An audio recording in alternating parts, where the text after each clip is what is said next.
We are hosting a tournament where all of the good Pokemon, all of even the decent Pokemon are banned. You guys cannot play them, and this is the finals of that tournament. Welcome in, y'all! I am so excited because this format itself, you see so many Pokemon that you would never even think about in Pokemon Champions. We have Meowstic, we have Mega Meowstic Female taking over the meta, guys, taking over the meta. Like, what? You just don't hear about that kind of thing in the standard Pokemon Champions format. We're going to see all those creative teams today, and it's going to be a blast. Welcome in, Livy, by the way. Welcome in, River. Chat, by the way, Livy and River in the Twitch chat. Those are two members that are actually going to be in this tournament today here. John Jimmy says hello. Hello, John Jimmy. Welcome in. I am so excited to show off this format to you all, and I'm really excited to see some kick-ass gameplay too, because, like, I just can't put in the words how ludicrous this format sounds like on paper. Like, we talked a little bit about the GOAT right here, Mega Meowstic, but oh my god, this is so fun because one of the things we're going to talk about and even show off today, well, in the finals itself, right, because this is the finals, the top 5 competitors, remaining competitors, is that Sharpedo is actually good. Like, think about that. Meowstic being good, Mega Meowstic being the best Mega in the format has led to Sharpedo being arguably one of the best Pokemon in it too. Like, what? It's so wild. The supports are wild. There's no prankster. There's no prankster. So people are running manual Sunny Day. They're running manual Psychic Turn. It is a mess. I'll show you all the tier list of what I think about this format in just a moment here. But oh my gosh, y'all! I hope y'all are excited. Hanuki says, hello Hanuki, great to see ya. Hanuki actually played in this tournament as well. It was very cool to see. Just there's like a fair few members in the Discord that played in this tournament. It's a blast, and we're gonna see the finals today. I hope you're doing well. We asked, do we have usage? Livy, I had to apologize. I got too busy. I didn't get the user stats ready. I'm sorry, but I will say at least Meowstic, Mega Meowstic was by far the most popular Mega. Like, I don't know if it's because like either Mega Meowstic's cute or it's just broken as hell, but this cat is everywhere. It is everywhere. Tauros was actually pretty popular as well. Tauros Blaze, because Aqua Tauros for reference chat, it's not in this tournament because it's too good. But Tauros Paldea Blaze, that was the most popular Intimidator for sure. There's also a, let me think about what else is popular. I'm trying to parse together everything. There was actually a fair bit of Sun. There was like 2 Charizard players, 2 Charizards with Solar Power. It's not Charizard Y, guys. Don't worry about that. We don't have any Charizard Y here. But in its base form, Solar Power Charizard, if people were using manual Sunny Day with it, it was actually a decently popular strategy. There's a few players running it. We said, I thought Tauros would be the strongest model beforehand. I think I'm the only person with Sim before. You are the only Sim before here. It's so cool. It is so cool. I like that there's more fake out users getting more play because, well, all the good ones are banned. Also, Morpeko. Morpeko was like pretty darn popular. There was like 3 Morpeko players, I'm pretty sure, 3 or 4. Which, I mean, it makes sense, right? Morpeko is the only Pokemon with the fake out parting shot combo in this format. There's no Incineroar, thankfully. So I like it. I'm a fan of it. Apple says, hey Apple, welcome in. Great to see you, Apple. I hope you're doing well. We're gonna be showing off the top 5 competitors in this tournament here, and then afterward it's gonna be the fun challenge, a challenge in the support channel I talked about with y'all in there. We said we're sort of surprised you. Cinnamoroar is really good in this format. Yeah, I mean, Cinnamoroar is solid, right? There's a lot of fire types that are like meta. Like there's base form Delphox specifically. Mick West says Morpeko's a monster. Hi, Mick West! Chat, Mick West is one of the finalists in this competition as well. And yeah, Morpeko, the fake out parting shot Focus Sash is really, really good. I think it was most Morpekos ran Focus Sash with fake out and parting shot, but not all of them. We brings up that Cinefor's move pool isn't really deep actually. Yeah, I mean, actually, I'm kind of curious. I want to check that out. Since of course it has fake out, that's fake out for sure, but I'm wondering what its move pool is. But guys, let's explain this format. Let's explain this format so everyone watching has a good understanding of what the hay is actually gonna be happening here. So first, this is the list of available Pokemon, y'all, right here. one moment. Where the hell is this? Let me just get this out for y'all. We're gonna grab this. We're gonna grab this up real quick. Alright. Here it is. Here is the list of available Pokemon, everybody.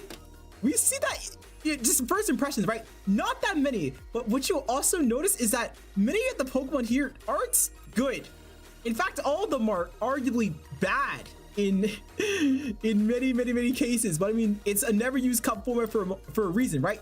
You see the Pokemon that are never used. We see in the top tier here, Tauros Paldea Blaze, base form, not mega, base form Delphox with Blaze, Mega Meowstic Skarmory, Mega Emboar, chat. Now, I do have to say, if I could remake this tier list, chat, I would put Mega Meowstic Female in the S tier. This Pokemon is ridiculous in this format. Its stats are way better than pretty much everything else around it. There's only 6 Mega Pokemon you can use in this format, guys, because so many Mega Pokemon are decent enough to be used generally. But oh my god, this Pokemon, it feels like an Uber. It's actually ridiculous. It feels like Floettes, the Floette of this format, really. In the B tier here, we're actually gonna see quite a few Pokemon. We see the 2 fairy types on opposite ends. Here we have the Aromatisse at the top of B tier. We have Alchemy at the also still pretty high. I do have to say, actually, correction. This tier isn't ordered. This tier is not ordered. The A, B, C, D, or A, B, C, F, but everything in B tier is about the same power level here. But yeah, Aromatisse and Alchemy both in the B tier here. And actually, Hawlucha, I was reading some of the reports that some of the finalists sent in, because like they wrote down their team, they wrote down some of their thoughts. We're gonna go over those in a moment as well.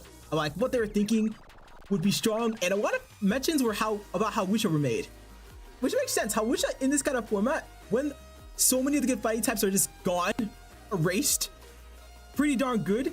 It also can beef up its stats pretty well with Unburdened and Sword Sense. So I mean, it's fun. This is like one of the quirky Pokemon that you just never see in standard play, but it's a lot better when just all the good stuff are banned here.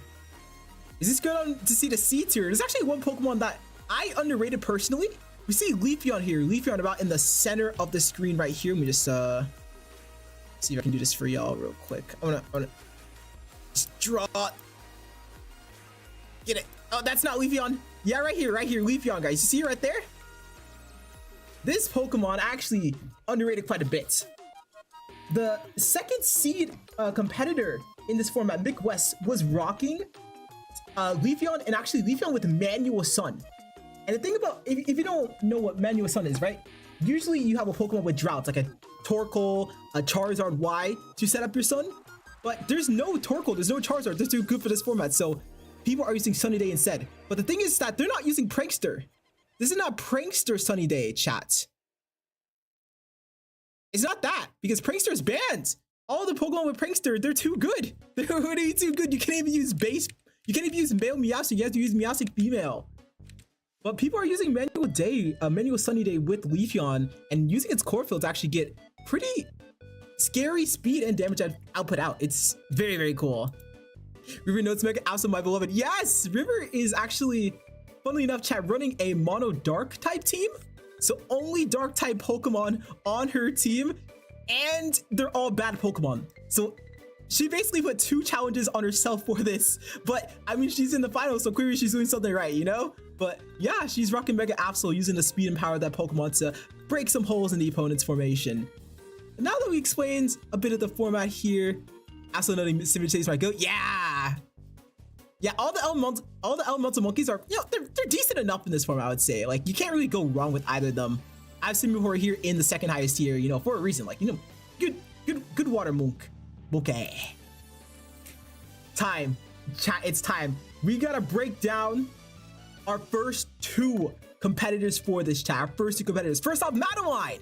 Madeline is a friend that I met on Discord, on Twitter rather, and I am really happy because she turned up specifically for this tournament. She joined the Discord for this tour, and I want to see, you know, the team she brought here. Actually, well, I got to see her on the first day of competition, guys. I got to see her on the first day, but you know, it's always cool to see a homie compete. It's always so great to see a homie make it to the finals. I want to see how she does. She answered a few of the questions I asked for her ahead of time. Every player in this final, you know, they answered some questions for me about their team, about them as a player. And Madeline, she is bringing a team called Sun Spam. So Manual Sunny Day, as we talked about, you know, have a Sunny Day Pokemon or two on the team, and she paired it up with Solar Power Charcoal Charizard and Fairy Feather Forges.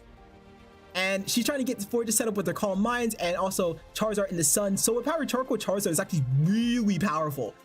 If you guys know anything about Charizard Y in the base game, hits ridiculously hard. Solar Power Charcoal Charizard actually hits a little bit harder than Charizard Y. A little bit, not a lot, but it is a very potent attacker, and everyone that is on her opponent's side has to respect the damage output. On the other hand, though, we have Raven here. Raven answered a fair bit of questions, as well as also dropping some stuff about the team report here. So that is super, super cool.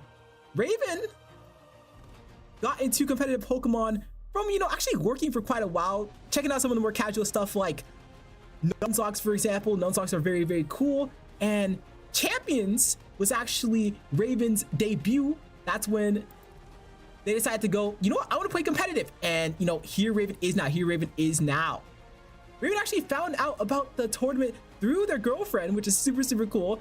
Raven competed in the Monotype tournament, which is a different tournament I hosted a couple weeks back, and it sounded fun. So, you know, Raven's here now. It's awesome. It's great. I like this. I like when the word of mouth spreads for these kind of things, because, you know, these tournaments have very unique formats. It is a ton of fun. I played in the Monotype tournament myself, and I enjoyed it. I love talking with the various members in the server, and also playing just like a really cool team. It was a blast. And she joined the NU Cup here because, well, yeah, the Monotype tournament sounded fun to her, and she wanted to participate in this gimmick of the Pokemon just being really, really bad. So hell yeah, she wants the team building. She knows the limitations that are brought to this kind of format, and, you know, I do too. It's kind of why you know, we have the whole entire shebang here. But here are the teams that Raven and Madawine are bringing here, y'all. Here are the teams. One moment here.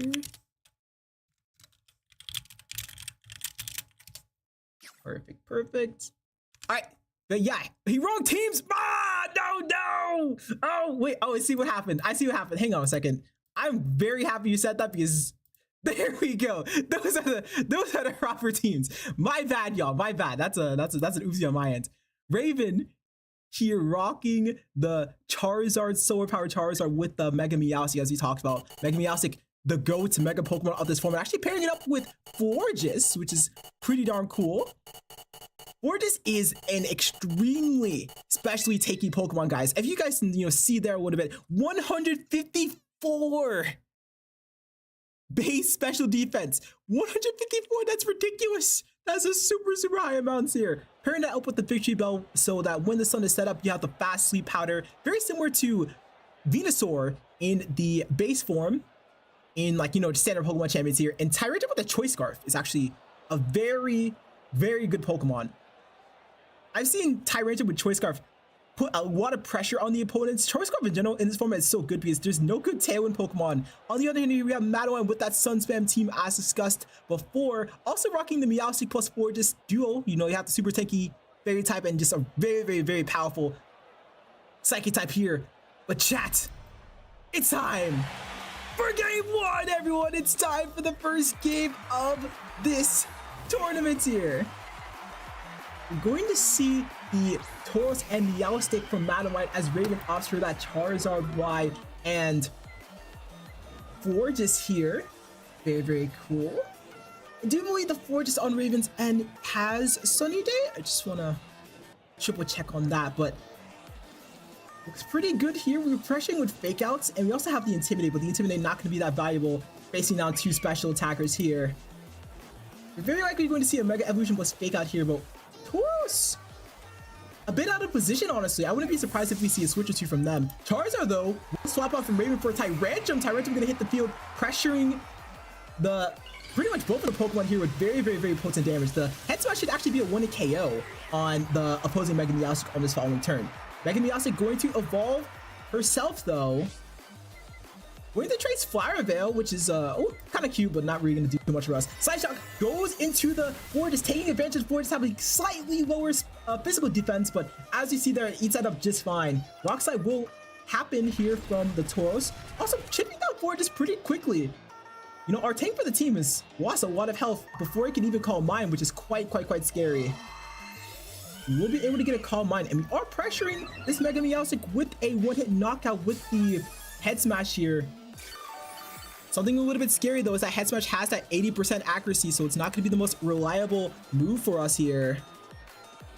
Very curious on what decision we choose to make with this Tyrantrum right now. Both players are staring each other down, trying to make this next turn decision with care.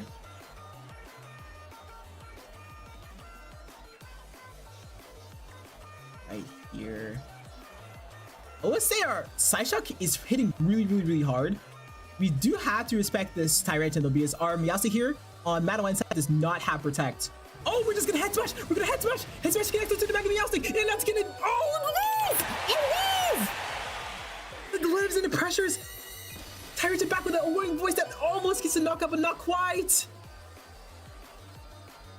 Oh, that's so fascinating. Close Combat goes to secure the knockout into Tyrantrum here.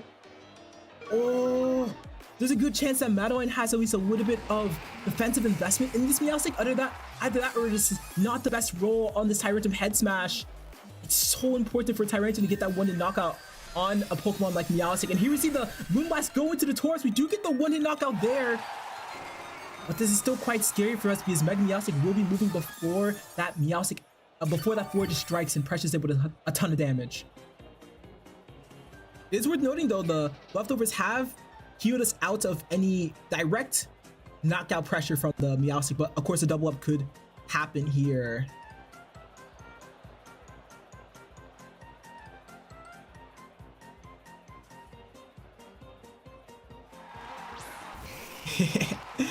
Ruby says my favorite team for American Asshole was Mono Dark, by the way, because it should be Dark Fairy. I wish it was Dark Fairy. It'd be so cute. I like the idea of a Dark Fairy type Absol. That's adorable here. Here we see though, Madeline and Raven both brought their Charizard to this game, but no Sun has been set yet. No Sun has been activated yet. You know what could be the intention? Both players could have expected the other to set up Sunny Day, where Madeline's Meowstic is actually the Sunny Day setter for, you know, her team. But on the other hand, Hawlucha is the Sunny Day setter for Raven's team. But here we see there is no Hawlucha being brought to this game. So now we have a bit of an awkward decision. Does Madeline actually want to set up the Sun this turn, when it could lead to Meowstic going out without doing any damage this turn? You will set up your Charizard for success, but are you willing to take that risk when Raven's Meowstic has Thunderbolt? You will see that Thunderbolt in action. Gonna actually go for the Meowstic here, so not going to give this Charizard the chance to get that Sunny Day bonus, but Charizard going to be able to fire up an attack here. That's going to be the... Oh, what a call. What a call by Raven to take down the Meowstic first. Here's the thing. As you saw there, that Weather Ball did piss poor damage, but if the Sun came out there, Charizard would have blown up Meowstic. It may not have been a one-hit knockout, but it would have been an extremely high amount of damage. But that's a very tactical call for Raven to take out the Sunny Day setter, even if they end up taking a bit of chip damage in return. Here we're going to see Forges be the back Pokemon for Madeline here. This Forges rocking the same moveset as Raven's with the Protect, Calm Mind, Dazzling Gleam, Moonblast. Something worth noting is that Raven only has special attackers left. So if we are able to get this Calm Mind off without taking too much damage, we could actually be in a very good position here. Protect going to go off from the Charizard here. As Thunderbolt dinks off of it. If we go for a Calm Mind here, this could be really good. Moonblast though will actually be the option of choice here from Madeline. So we're just trying to go for immediate damage here as the +1 Moonblast connects into their Forges, hitting pretty darn hard for a special tank. Remember, this Pokemon has 154, either 154 or 145. A lot of special defense, chat. But I mean, that's the power of +1 Moonblast, right? You're gonna do way more damage than what Madeline could be comfortable with here. Oh, we go for the double attack here, but that feeling means that the Thunderbolt's gonna go into Charizard here before it can potentially do any damage, so that's going to be the knockout. Madeline left with only one more Pokemon here. This is pretty worrying. We do go for the Moonblast to potentially trade out this Meowstic. Yes, we do. But we have 2 Pokemon to worry about on the end of Raven. Plus, Raven's Charizard in the back is going to be resisting any kind of fairy type damage this Fortress can do. That combined with the huge damage we're seeing from this +1 Fortress on Raven's end means that Madeline is in a lot of trouble here.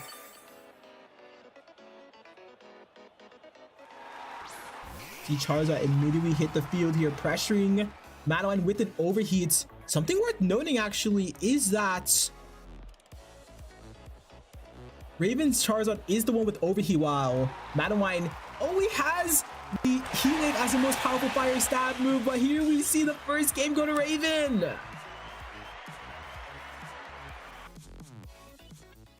Very impressive stuff in this first round here, chat. Raven going to go up 1-0 in the series.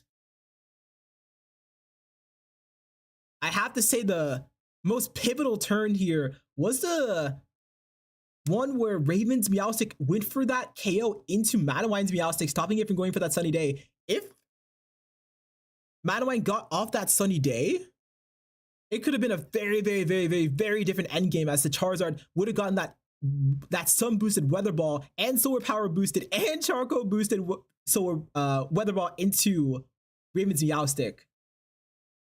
But being able to stop that was very important to secure that game, to lock that game up. I'm very curious on how we're going to pivot Forges into the game here, since Forges is definitely a Pokemon that wants to be more of a checkmate Pokemon. It can trade pretty well with that 112 base special attack stat, as we see, but it really likes to have the heavy lifting done ahead of time and have its best matchups spoon-fed for it. Something worth noting though is that Tyranium went for that head smash pretty much immediately into that Meowstic the moment it hit the field, and because Madeline's Meowstic doesn't have Protect, it's going to be a lot more vulnerable to that than it would be otherwise. So I do wonder if we're going to change our approach to clear that Tyranium, or at least switch into it a bit more effectively here. But the question is, what do we have to actually switch in with it? Leafeon was one of the Pokemon we didn't bring, but Leafeon not going to be loving taking a head smash. Something worth noting though is that Leafeon's base special defense is actually incredible. Like, as we see on our screen, it is a tanky little cat thingy on the physical end. But still not going to want to take too many of those. But it's time, everyone. Match two. Beginning for our first set here. Madeline sending out the Meowstic +4 to lead, pressuring the opponents with that Calm Mind fake out combo. Well, here we see Raven do actually the exact same thing. Something worth noting though is that Madeline's Meowstic is the one to fake out, while Raven's Meowstic on the other hand has no fake out whatsoever. So what you could do here is fake out the Meowstic and then go for Calm Mind as your own Forges. Something worth noting is that Madeline's Forges is actually very likely faster than Raven's as well. So a fake out Calm Mind play is looking incredibly safe. By the time that Forges hits you with any kind of damage, you're gonna have that +1 special defense boost. And we saw Forges was a tank, was a chonker on that special end, so not gonna be worried about that at all. We could see a swap or two here, but that could be a little bit risky with the Fairy type damage. But here we go, Mega Evolution from Madeline here. The beautiful sweeping little cat will hit the stage. Raven actually gonna be in the Mega Evolution, my bad there. Gonna trace competitive, but that could actually be quite scary. If Tauros is in the back for Madeline and it switches in, that would give Raven's Meowstic +2 special attack stat. And you do not want to see one of the hardest hitting psychic types in this format with a doubled special attack stat. That'd be truly ridiculous. Here we see that fake out go into the Meowstic though. Calm Mind from Madeline is likely here, and yeah, there it is.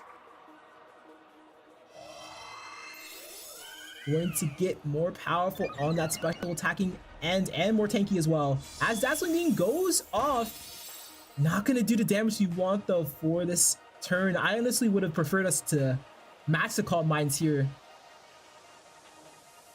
But yes, just after one turn, we are really far ahead. Here's the thing as well, chat. Here's the thing as well. Not only is Madeline's Meowstic faster, but it also has Dark Pulse. While on the other hand, Raven's Meowstic only has Psychic, only has Thunderbolts. That means if we stay on the field as Raven, we're gonna pretty much need to protect. The problem is we just aren't pressuring Madeline with the damage that we need right now. Does Madeline choose the Rita switch? That's my question here. With this Meowstic being so out of position, you almost have to switch it, it feels like. But we're just gonna go for the, we're just gonna stay in. Psychic will actually go into Madeline's Fortress, revealing that these Meowstic are actually speed tied, which is very interesting. However, Madeline actually doesn't go for the Dark Bolts. It goes for the Side Shock, trying to slow down this opposing Fortress, which is very interesting to me. Moonblast goes into the now +2 Fortress, and oh, okay, that's interesting now.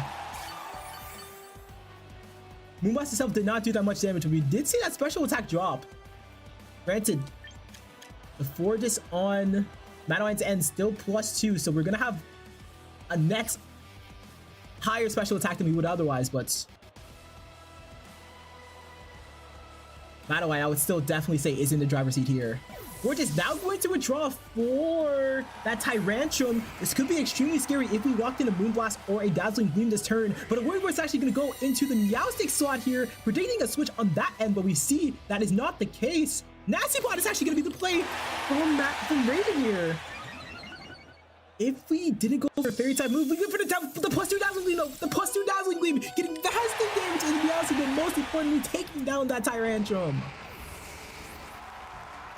Tyrantrum, as we saw, was the #1 way for Raven to deal with Madeline's Meowstic, but it not being a factor in this game anymore means Madeline can really start to get ahead in this game. It was a very smart call to go for the Dazzling Gleam instead of reading potentially with that Moonblast there.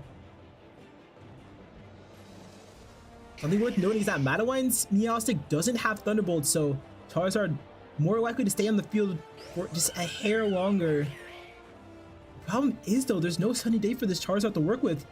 Charizard really hinging on Sunny Day to deal the damage that it wants. We're gonna see Protect though from Forges. What did we walk in? Your Psychic is gonna dink off of that Protect. Charizard, what'd you go for, buddy? Side Shock was secure that Kidlet. Very, very nice. What you going for as Dart though? What? That's the question. What you going for? Heat Wave.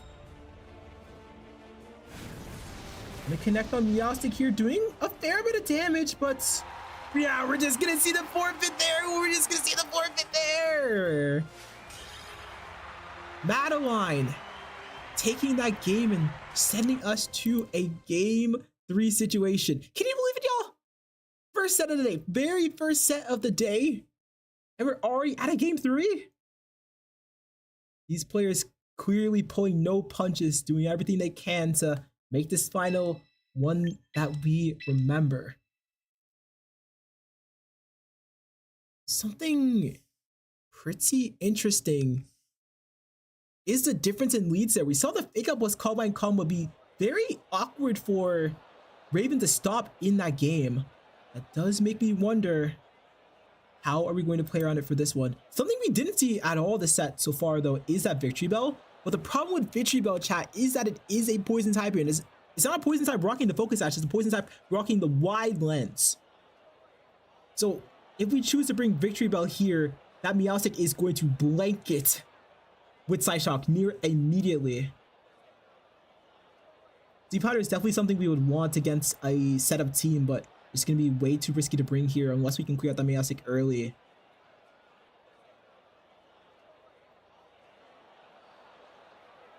Something we could try on the end of Raven is that Meowstic Tyrantrum combo. So at worst, we were pressuring with Head Smash damage or Nasty Pot, but we're going to see here what they end up leading here as game 3 begins, y'all.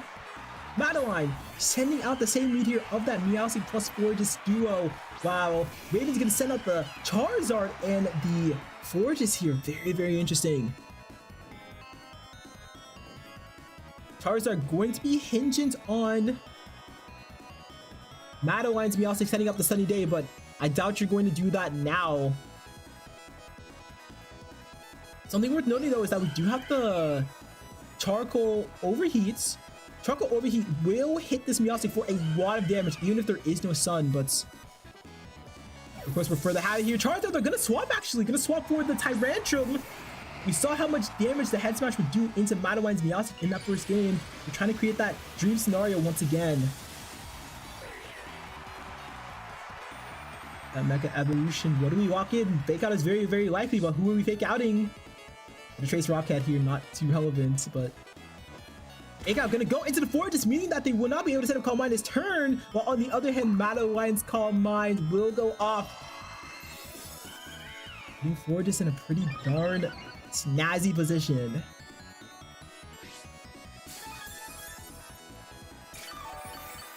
I was just feeling that fake out damage immediately, but we're not fake outing for the damage, we're fake outing for that free Calm Mind setup.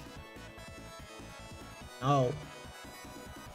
Madewine could respect the heavy damage that this Head Smash could do into Meowstic and swap out for a different Pokemon, but again, who are you actually gonna have as a swap for this move? Did you bring the Tauros? That's the question, because this Tauros does have Intimidate to potentially slow down this Tyrantrum here.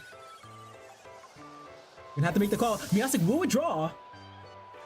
It will be the Tauros, meaning that we will get the Intimidate, preventing Tyrantrum from getting any kind of KO this turn. Even we locked in high horsepower Head Smash as we do connect into the Fortress, doing quite a bit of damage, but not the damage we need to be safe from the Dazzling Gleam. Dazzling Gleam +1 connects, takes out Tyrantrum, does solid damage in the Fortress, and begins to put Madewine ahead in this game. In response, we do see Raven set up a Calm Mind of her own, but losing our #1 Meowstic damage dealer is going to be pretty darn scary. The problem is as well, even if we have our Fortress duel Madewine's Meowstic, that Meowstic has Psyshock. Even though Psyshock is a special attack, it's going to be targeting that Fortress's weaker defense that cannot be boosted. Not to mention the Tauros that is on the field here, pressuring Raven's Fortress with that Flare Blitz. Do you believe the fastest Pokemon here is, without a doubt, that Tauros Paldea Blaze? So, navigating these next few turns is going to be a pretty difficult one. All the damage that Raven could do into that Pokemon right now is resistant. Rock Slide connects! Almost takes out the Charizard!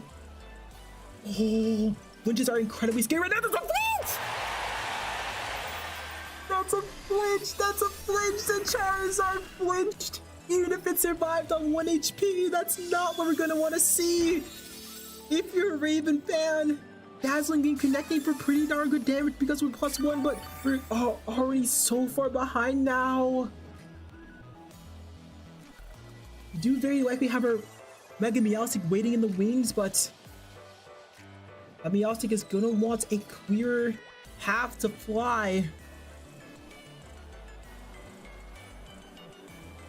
This is very awkward for Raven now because Madewine could just choose to focus down either slots here. Granted, both slots do have Protect, so if you do get a couple Protect Talls, you could climb your way back into this game, but it's not gonna be easy.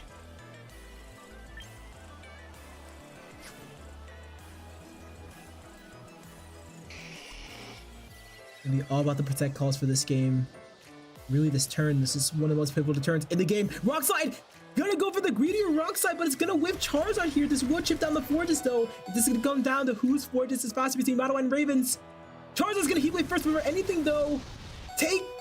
Not taking down either target. Do we get a burn at least? We get a burn? No burn. And the Fortress moving first secures a double knockout for Madewine, putting her incredibly far ahead in this game 3. If you're Madewine here, you can taste the semifinals. You can absolutely taste them in the cusp of your hands. Raven's last Pokemon here gonna have to solo carry a 1v4 at this point. That might just be too difficult for us to bear.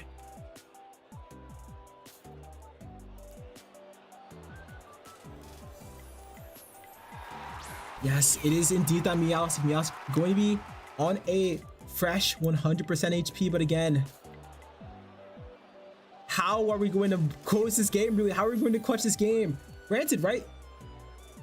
You are pressuring both opponents here with a double knockout, but you don't have a spread move to actually take them both out in one turn. So you're going to be taking some kind of damage this turn. Now let's take the Mega Evolve for now at least.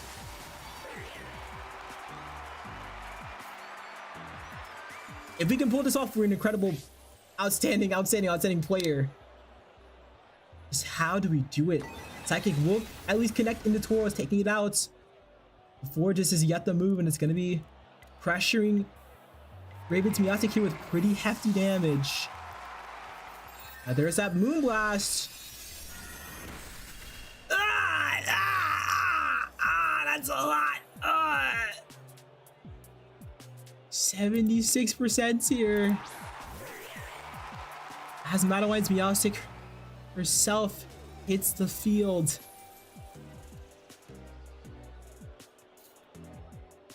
These are looking pretty awkward for Raven at this point.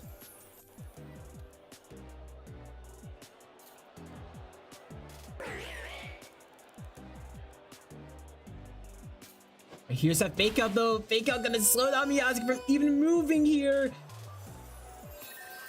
And this Moonblast from Madeline is going to mean that we have formed our first and last semifinalists for this Never Used Cup. In the battle between 4th and 5th seed here, Madeline will reign supreme in this game 3. Very, very impressive stuff there. Super, super, super nice. Now, this is what this means for the bracket, chat. This is what this means for the bracket. As we see here. Almost there. As we see here, Madeline is going to be facing off against the first seed here, River. But before we get into that semifinals match, y'all, we have the battle between the 3rd and the 2nd seeds here, Libby and Mick West. At the cusp, about to happen any moments, chat. We're going to take a short break to get everything ready for our next round, chat. But you're going to want to stay tuned because this is a banger. In the meantime, let's listen to some... I'm still saying your name wrong. I'm sorry. Is it Livy? It's Livy, isn't it? Oh, no. Chat, this is my bad. Long Eyes and Ivy. Yep. That's my bad, chat. That's my fault. It's 3rd and 2nd seed Livy versus Mick West. This is going to be a showdown you guys are not going to want to miss. In the meantime here, I am going to play a fun little video. This was a video that was made for our monotype tournament. It is Moji, the dragon type tamer, dragon type trainer and tamer, breaking down her mono dragon team for that cup. When that video finishes, we are going to be back and we're going to be discussing, we're going to be going over this incredible semifinal set.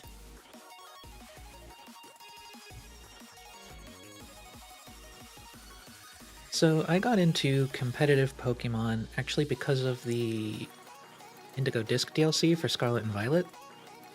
I knew going into it dimly that it was like, oh, this is the VGC DLC. This is the one where they do competitive stuff.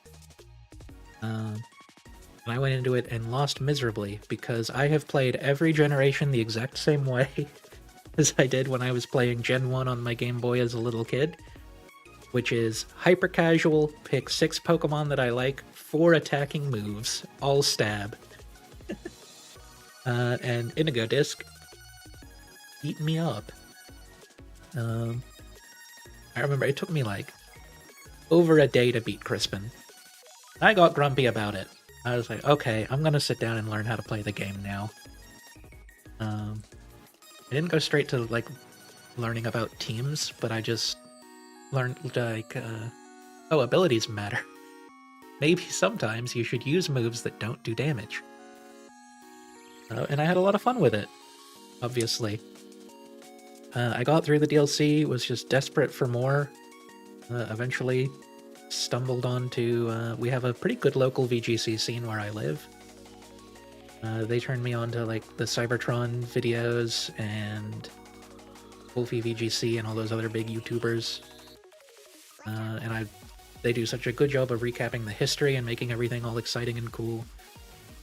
So I tooled around a little bit with Scarlet and Violet's online, made some silly teams, did badly because I don't make teams. And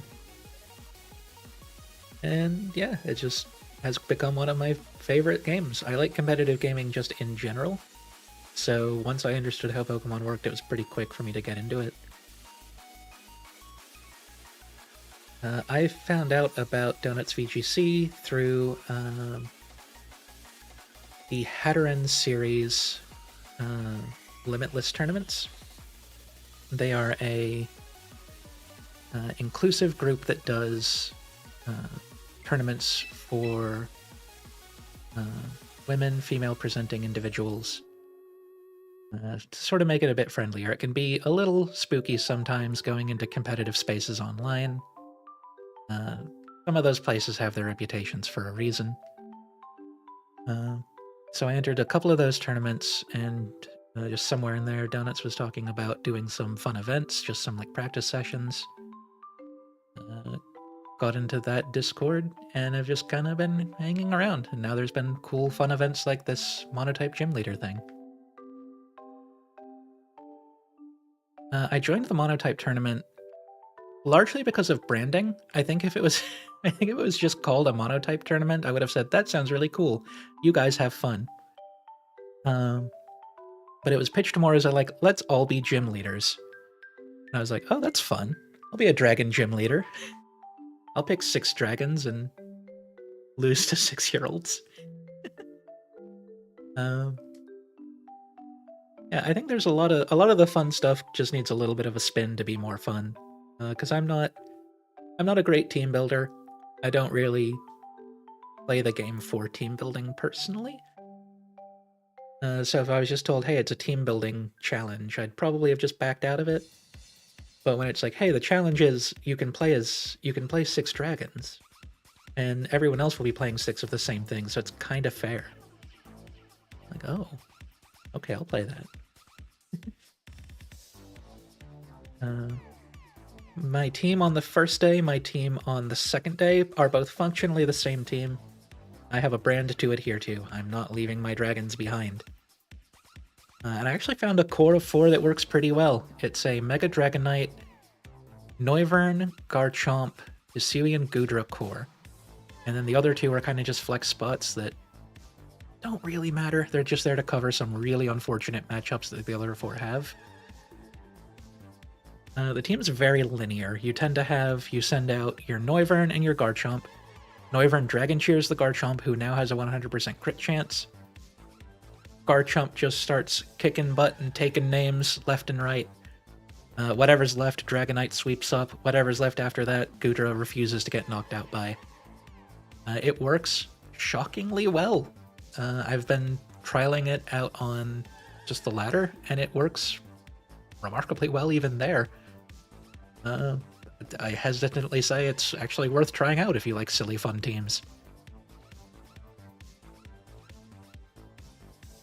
If I were a Pokemon, the Pokemon I would want to be, I mean Dragonite, right? You get to be big and cuddly and cute and soft and also cool and fast and strong. He's got everything. Dragonite is the Pokemon with everything.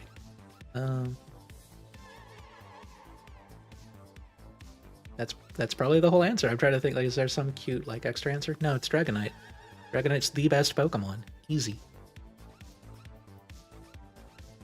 Besides doing Pokemon, I really like just competitive gaming in general.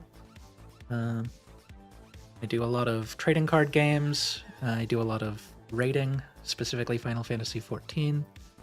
I used to do a lot of like challenge stuff in Destiny. I used to love solo dungeons in Destiny 2.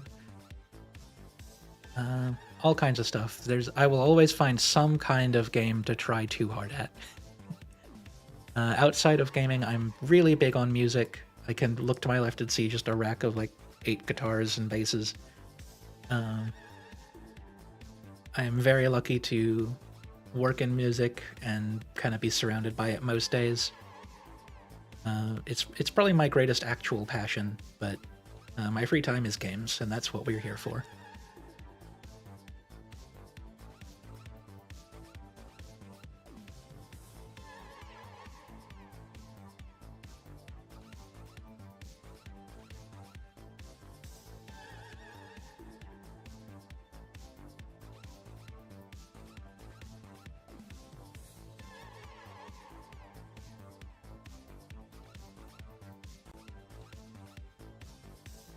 Oh, ho, ho, ho, ho.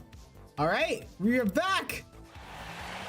Welcome in, everyone. Welcome back.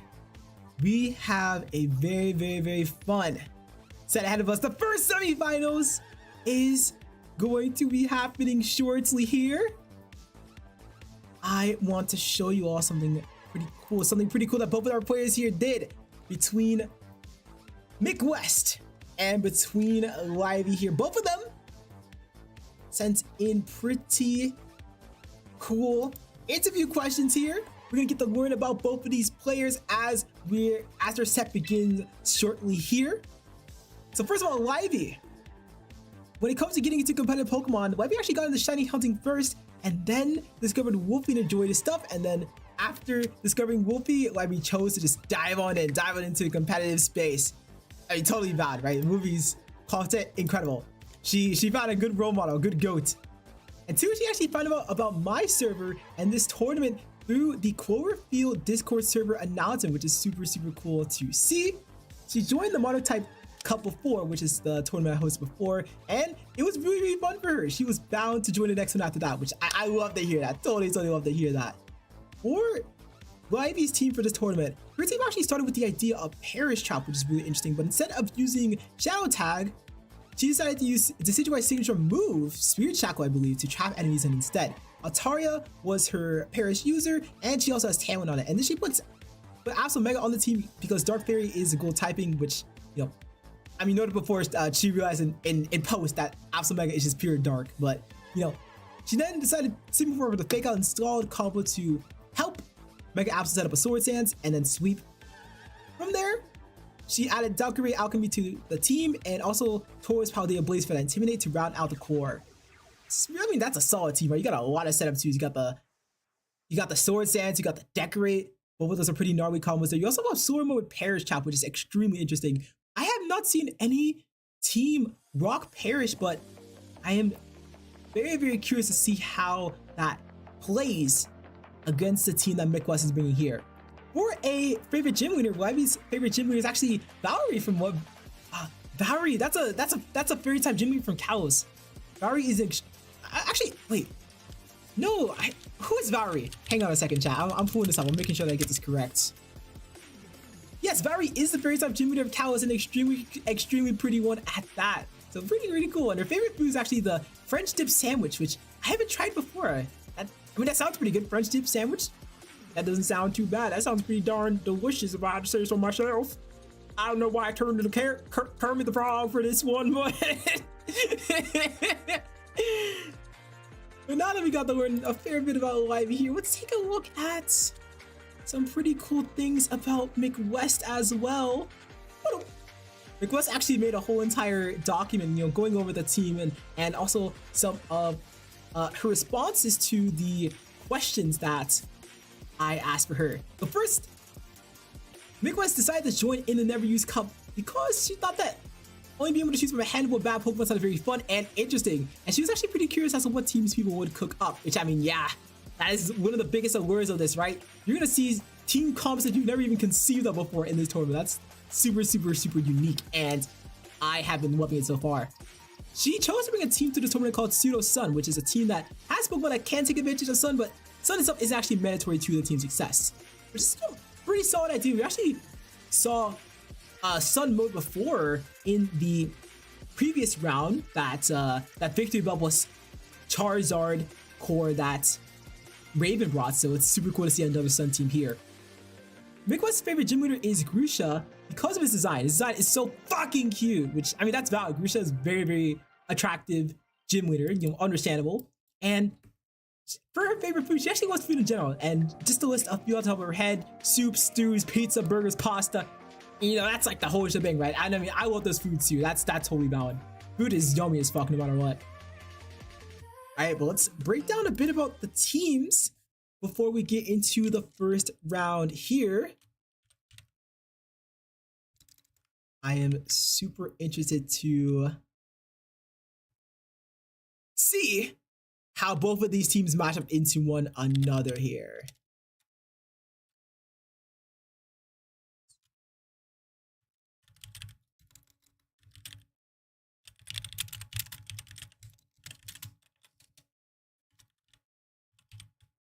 One moment, everybody. One moment. Just one second. 1 second.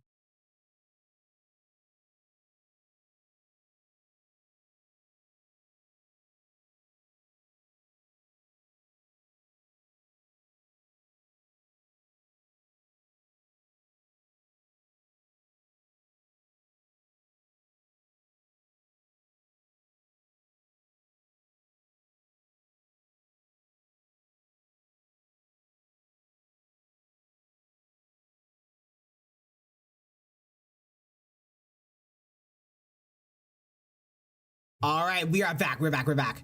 Levy says that a friendship sandwich is a sandwich with roast beef and cheese with a modified version of the liquid used to cook the roast. Oh, I mean, roast beef and cheese, you can't get wrong with that. I'm very curious on what it ends up tasting like with that liquid, though. That sounds pretty darn cool.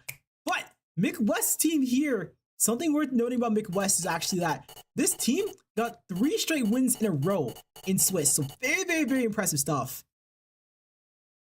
So I am very curious on how it's going to do against this team with the Paris and setup mode. We're actually going to see the fake out switcheroo Klutz Wapini chat. I have never seen Klutz be used in a way as tactical as this before, where you are negating the effect of the Iron Ball for yourself, but when you switch it to an opponent, they get their speed halved.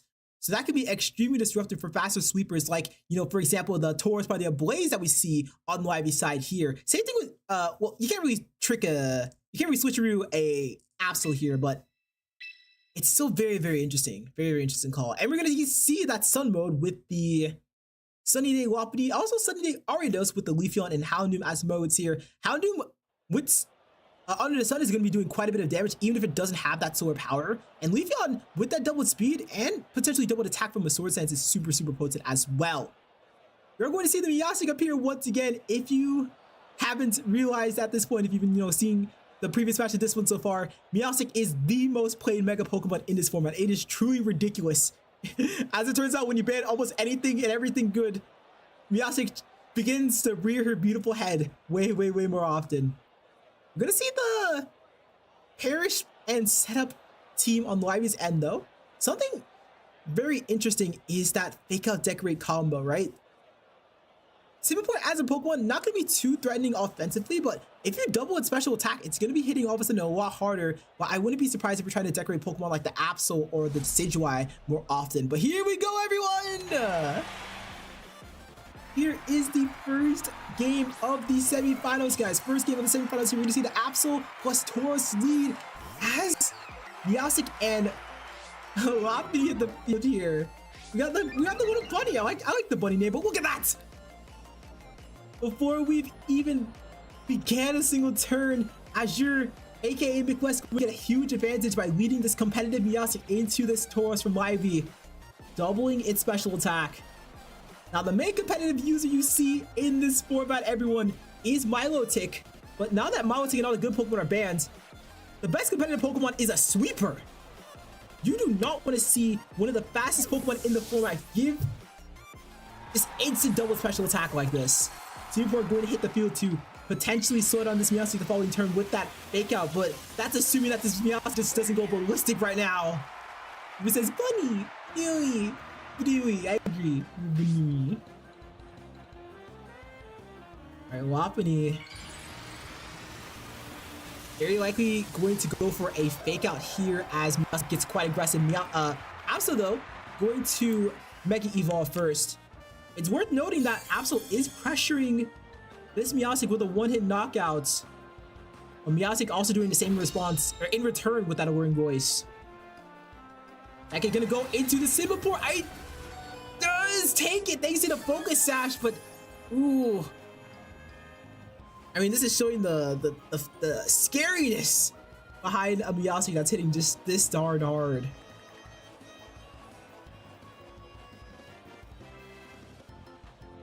Right.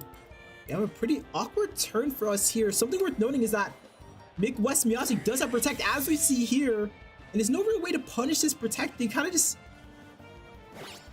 Oh! It's actually going to be a... This could be a double. This could be a double. This could be a read on the... Oh, nice call with that U-turn. A nice call with that U-turn.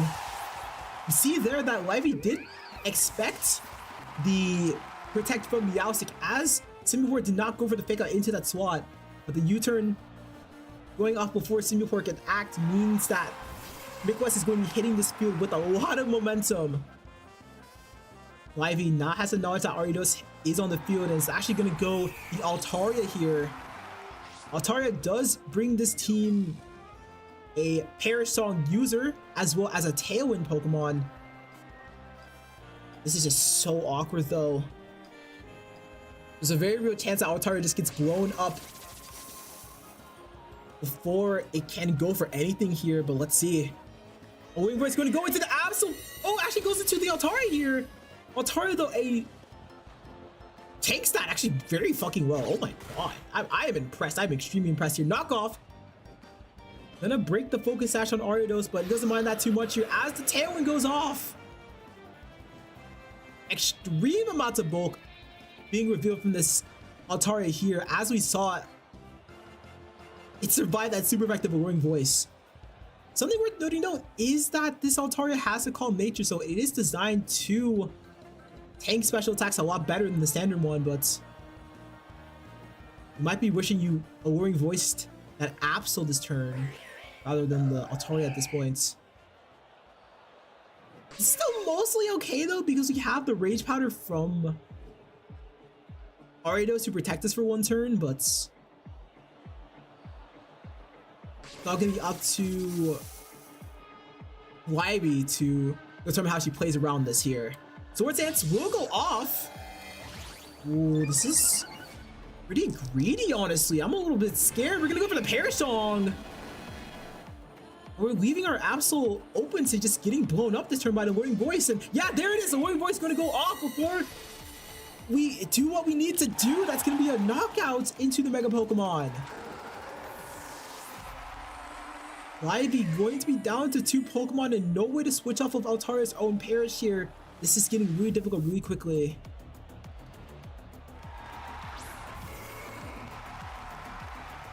We're definitely seeing the value of having a Rage Powder user. Even though Altaria set up that Tailwind for Absol to go ballistic, Rage Powder is just forcing the single target attacking Pokemon to attack into that Ariados, into this annoying little spider instead of this sleepy little cat. There's Earthquake. Earthquake will connect on the both targets here. We'll be able to take out the Meowstic though. Not quite. We do take down the Rage Powder user, but yeah. Meowstic very likely going to get a knockout this turn before Altaria can act. Draco Meteor actually, no, Draco Meteor goes off first. Thanks to that Tailwind earlier. That sends Meowstic very low, but not low enough to get KO'd here. And -2 special attack and being Perish Song is not a duo you want to see. Psychic wanted KOing this Tauros here, leaving Altaria. And very awkward spots. Yeah, I mean, honestly here, if I'm Livy, I'm thinking about the next game. I'm thinking about how can we stop this Rage Powder from getting all this value. Something worth noting was that Tauros was led, giving Meowstic that instant competitive boost, but something worth noting, we do have to fake out. We do have to fake out as a potential option, but past that's gonna be a little bit awkward. Jarking says, hi, Donuts. Hello, Jarking. Welcome to the chat. We are tapped into the semi-finals of this wicked tournament where all the good Pokemon are banned.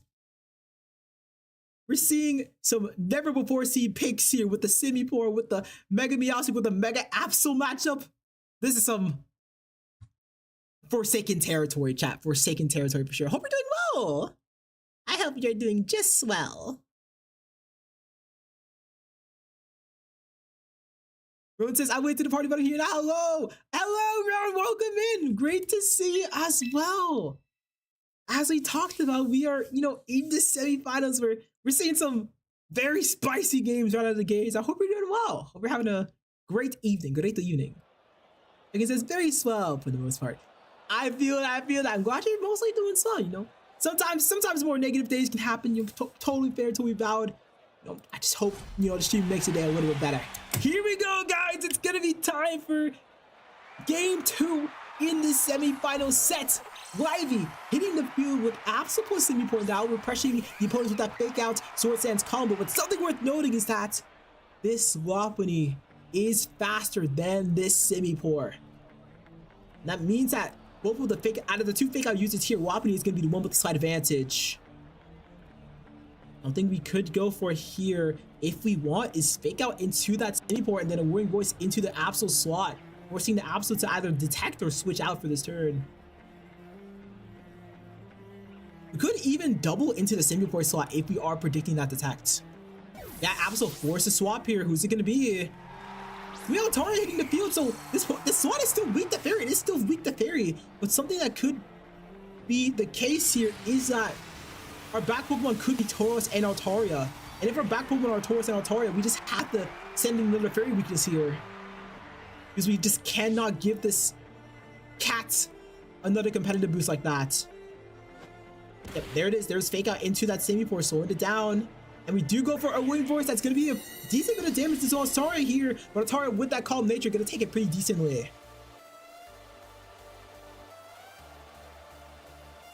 Now we do have a few options as Altaria here. We do have the Tailwind and Draco Meteor. I don't expect the Perish Song to be popped right now because Perish Song really not going to be doing too much here besides just forcing a Switch Fest. So we have the Draco, we have the Tailwinds. Tailwind, I will actually say, is quite likely here. Lopunny not going to be pressuring this Altaria with significant damage as its only attacking moves are Fake Out and U-Turn. We can't really stop this Altaria from getting off a Tailwind unless we really get like a crit or something like that. Oh! Tauros hitting the field! Very nice call. We're able to get Tauros on the field now because Mega Meowstic's ability is Trace and not competitive. And there it is. There's that Whirring Voice. Sending that Altaria ever so low, but Switcheroo! Switcheroo going to be extremely disruptive for this Tauros here as Tailwind goes off. Here's the thing, chat. Here's the thing. Tauros basically has a pseudo Choice Scarf right now, in the sense that its speed is cut in half, but its speed is also being doubled at the same time. Actually, wait, let me do the math on this. No, Tauros just has the exact same speed. It has the exact same speed. Its Tailwind, as you see here, gonna be doubling the whole entire side's speed stats, but Iron Ball just cuts it right back in half here. All that in turn means that this Meowstic is gonna be moving first and it's gonna be pressuring this Tauros with a 1 knockout. That's a big thing you guys need to know. Altaria forces to switch out at pressure of that Whirring Voice as Simipour hits the field once again. This could be a Protect. Yep, it's a Protect. So we're trying to pressure this Meowstic slot with a Fake Out plus Double Up combo here. Now the question is, how far do you read into this if you are Mick West here? Or if you are Livy here?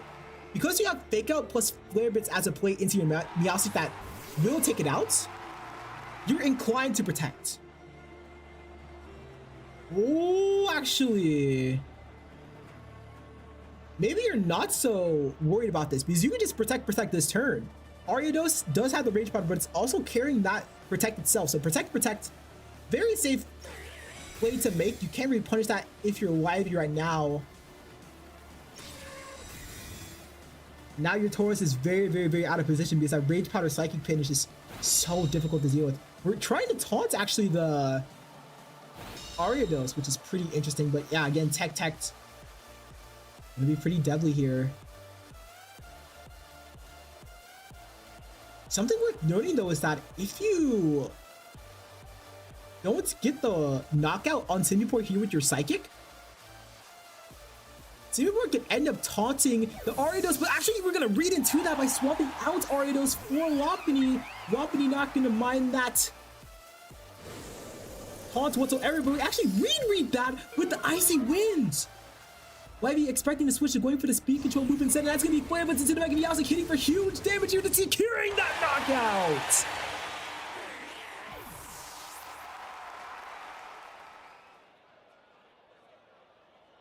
Such an all or nothing call here, because if we win for that Rage Powder as Ariados, that would have been Tauros gone and really all of Wivey's momentum snagged. But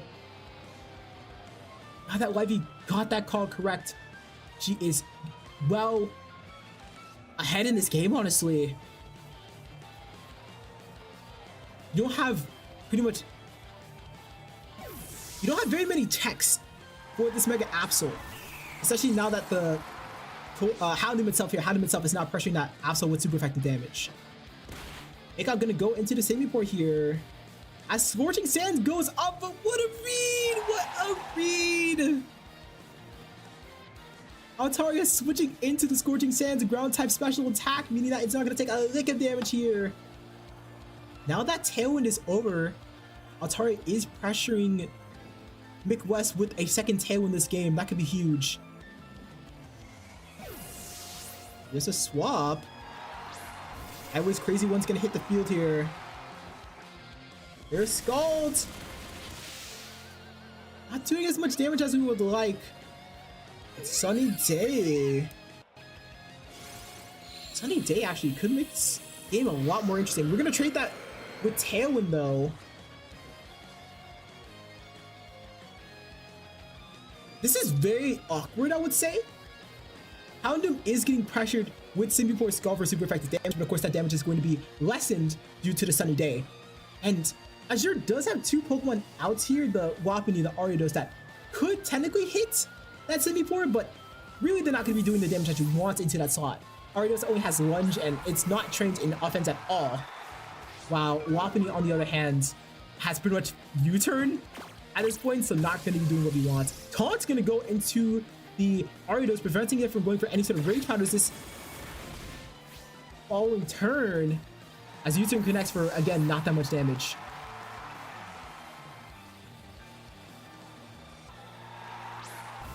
Oh, I see the Soda redeems, y'all. I got y'all. I got you, Ron. I got you, Ron.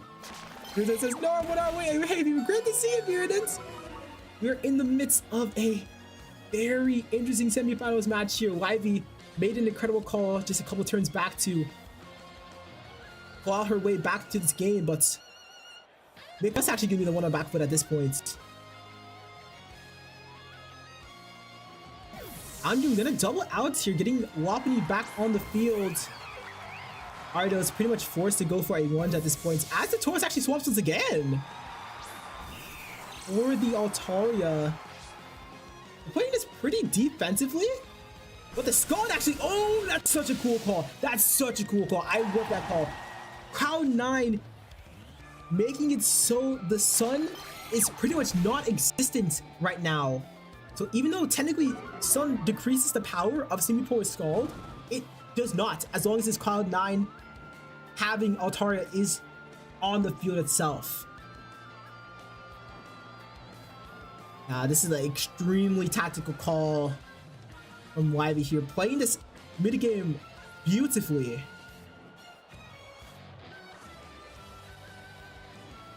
The big question is, how do we stop the Simipour from scalding our whole entire team away right now? We have to pretty much take out this Altaria, like maybe?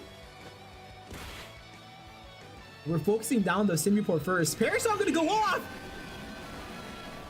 Oh, now things are getting really, really, really awkward.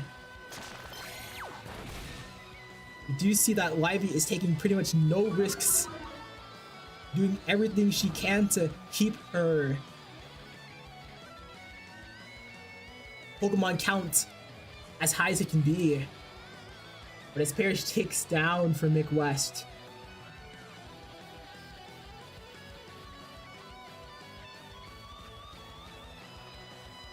Question is just what the hell do you even do if you're Mick West at this point? I mean, we really want to take down this Altaria, right? And get off a sunny day if possible. And with the parish turns being in play, it's gonna be very awkward to actually play the endgame out without taking a shit ton of damage in return. Nide does end this turn, so if we can survive the attacks into this Ariados Assault, we could be okay. A Protect though could punish any kind of aggression into this Altaria. Switcheroo actually gonna go off. That's gonna give Tauros back the Life Orb, which I'm not sure if we want. Life Orb boosted Earthquake is going to do an unholy amount of damage here. I'm scared, Dad. Never mind, actually did not do that much, but Wapiti will go down. Poor Wapiti. We're gonna dig off the Protect. Yeah, you have to be feeling great about this if you are Mick West. A simple swap out whenever you like with your Altaria means that you're going to be able to cleanse your own Perish Song while forcing this Ariados to go down no matter what's in 2 turns. Houndoom hits the field. Ooh. Even if we get the sunny day off, I'm still a little bit nervous.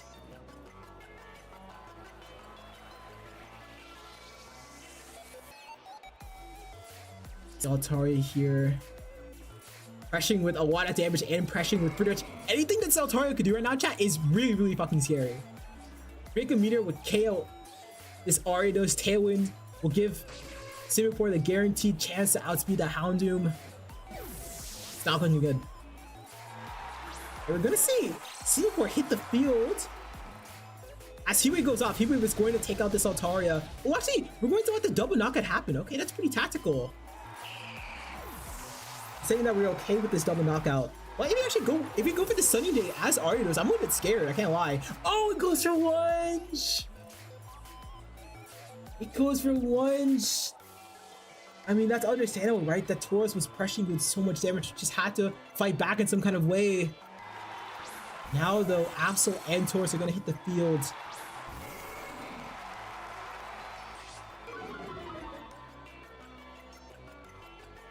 This Absol does have player up to hit this opposing Houndoom for neutral damage. Well, actually, ooh, I don't know about this, chat. I really don't know about this. Here's the thing. No. I think we're fine. I think we are fine. The tech's actually gonna go off from the Absol. We're actually gonna double protect here. We're just trying to sense out what the opponents are gonna do. If we went for Sunny Day here, chat, I'm scared. I'm genuinely scared if we go for Sunny Day. Oh, we go for lunge again!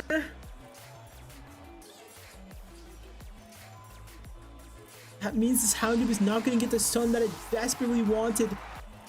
And we're just gonna forfeit from there. Chat, first game in this really tactical set is gonna go to Livy. We're seeing her strategist brain really begin to make its mark right there as my game crashes the room. Very awesome there, very awesome. We're gonna get back in the room shortly, chat here. You're gonna ask, wait, is the background music from Xenoblade Chronicles something? Like, I'm 90% sure it is, and it's dozing off. It is from Xenoblade Chronicles, yes! Yes. It is one of my favorite songs from Xenoblade Chronicles 3. It's such a banger. Called Kaleidoscopic Core. It's a bit of a spoiler-heavy song, but, you know, it's lovely. I love it. It's so magical. This song, though, is not Kaleidoscopic Core. This is a different song, totally different song. All right, chat, one moment here. We're about to get back in the room and begin the set smoothly.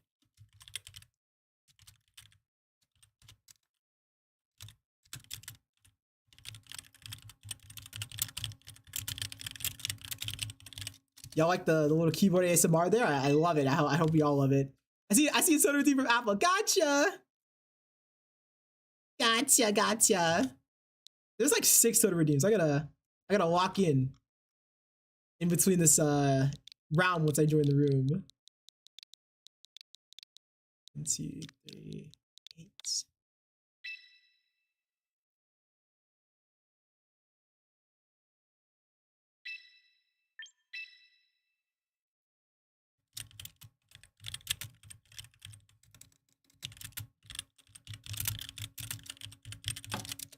There we go.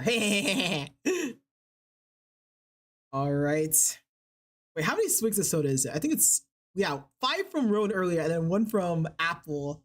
I got y'all. Chat, actually, can I let you on a little secret? A little secret? Just between you and me? Ooh. Where the heck is this thing, chat? There it is. I got a whole entire like pizza meal for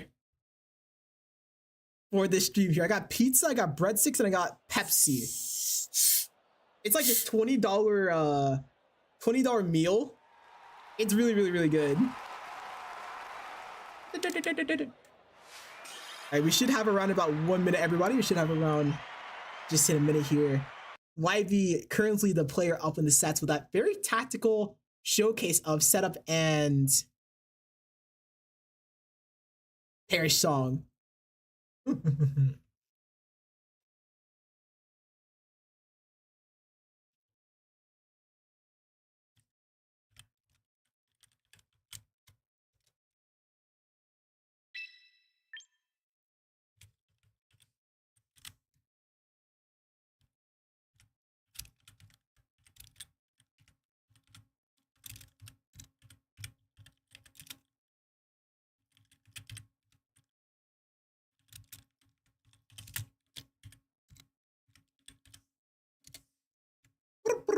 Speed Switch share some? I got you. Actually, I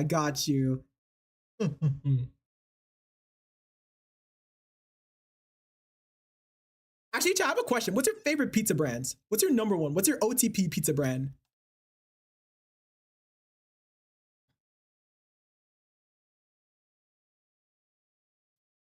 Apple, thank you. Thank you for the 1 bits. Thank you. Hell yeah. I just finished the redeems there. That was delicious. A singular bits. Yes, thank you for your 1 cent. Such a kind donation. Shark, I'm gonna give you a little pizza real quick. Oh, another one. Okay, I got you. Eric says Pizza Hut 100% valid. Pizza Hut is a classic. You cannot go wrong with it whatsoever. All right, here we go, everyone. Here we go. It's time for round 2 in the set. YV, that's game points. You're gonna be leading the Simi-Poor Taurus combo. What's it gonna be from? Oh, that's a Meowstic lead. That's a Meowstic lead. Chat, this is extremely scary for YV. Because here's the thing. Midwest Meowstic has that ability competitive, so immediately it's getting that doubled special attack. As we saw in the previous set, you do not want to be giving the most oppressive, offensive Mega Pokemon in the format doubled special attack. And Taurus is going to hit the tails immediately here as Absol actually hits the field.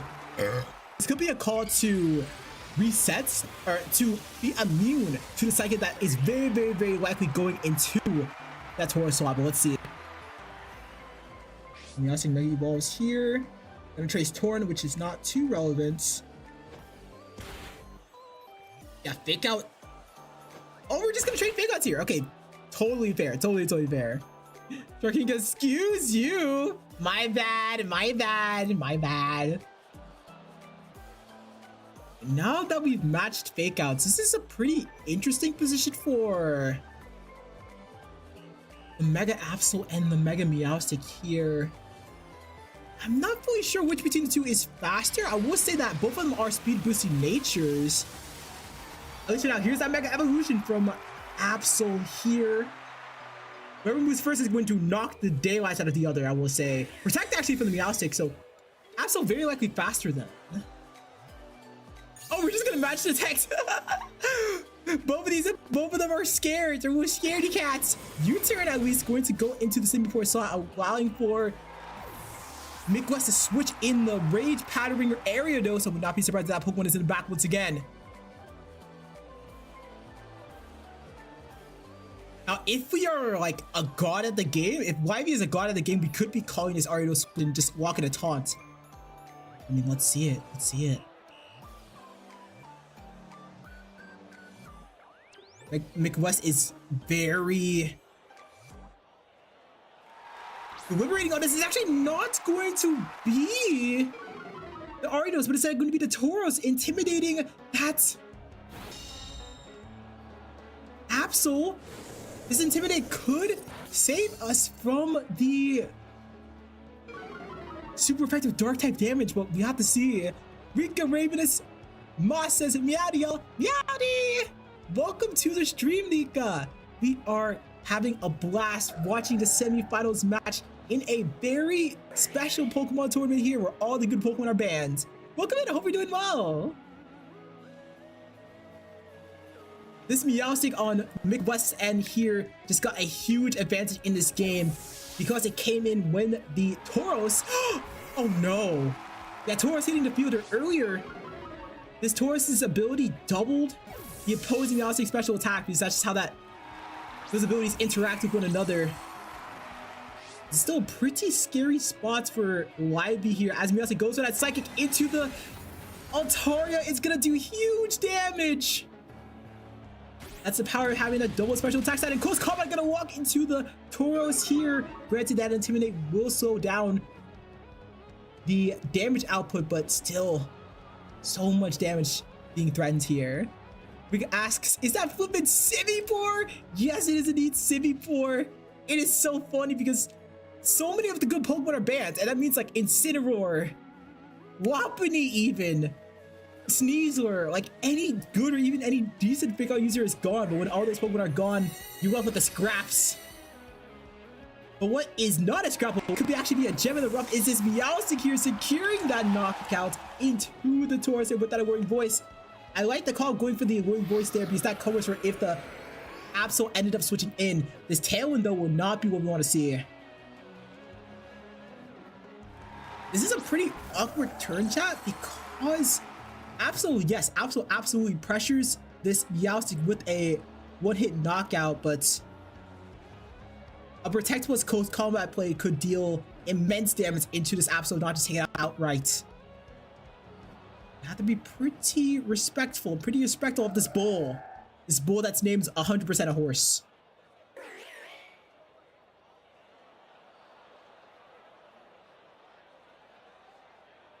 Every Pokemon on the screen does have Protect, so a couple Protect calls could get you massively ahead in this kind of mid-game. Hey, Tauros is going to withdraw, so not going to want to play that turn aggressively as we switch in Lopunny, who does have that Fake Out, and now that's Absol went for Protect. It is not going to be safe from this following Fake Out here. Perish Town goes off, but going for Perish Town where we're already Pokemon down is going to make the following subsequent turns very awkward for us. This could be Libby saying, okay, I just need to get this Meowstic off the screen, so even if I have to do a massive switch fest to do it, I just need this EP little cat away. We need the cat's repellent. Now that Fake Out is on field like this, Ivy just so likely to switch out into that Simipour, but the question is, do you go for the read? Do you read this Simipour switching in and just walk into Psychic anyway? I see a Protect from Altaria for now at least, but it's gonna put us massively behind if we lose our Simipour here. There's Alluring Voice, +2 Alluring Voice. Does it get the knockout? It does! It cleanly gets the knockout. Simipour gonna drop, forcing Altaria to faint in 2 turns and putting Absol in a dire strait. Really would have wished you could get at least 1 turn out of the Simipour here, but not gonna have that luxury.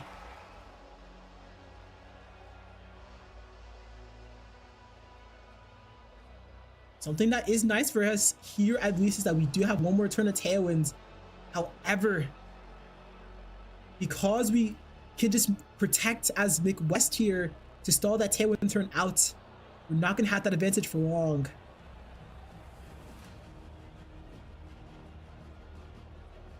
Albany is a bit of a sitting duck here, but it honestly doesn't need to do too much. Meowstic actually gonna swap out.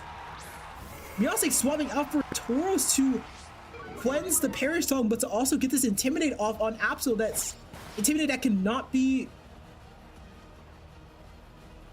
undone in any kind of way. We're gonna see Draco connect into what could be the Tauros here.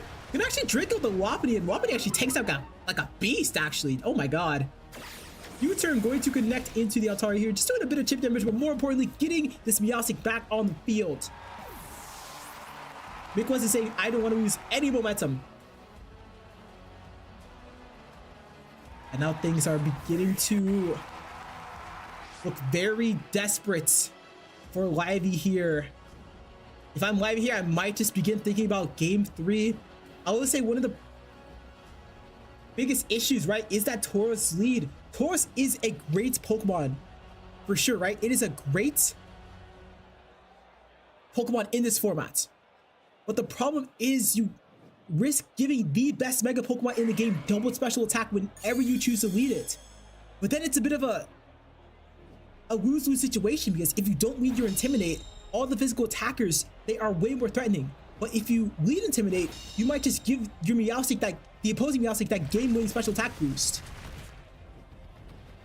Is a scary situation for the Bull players here, but Rockside gonna take down that Altaria, meaning that Livy has only one Pokemon left in this game, and that's gonna be a forfeit! Game 3. Game 3 situation on our hands, everybody. Rika says, wait, I see my goats, Houndoom, and Leafeon. My babies are finally doing something. That's very, very true here. Very, very true. Leafeon, actually a pretty respectable Pokemon in this format. I made it serious beforehand, you know, trying to rate how good I thought every Pokemon would be. But, I mean, Leafeon is on a fair couple of teams in this tournament. And as we see here, it is in the semifinals. So, clearly Leafeon's doing something right. River says, insane game 3 here. Oh, very, very real. Very, very, very real. It's gonna be a insane game 3. Rika says, what is that Wapiti made of? Alma says, big fat bunny. Clearly that bunny that we said would have been chonky. Like, being able to take that. Being able to take that attack like that was very, very impressive.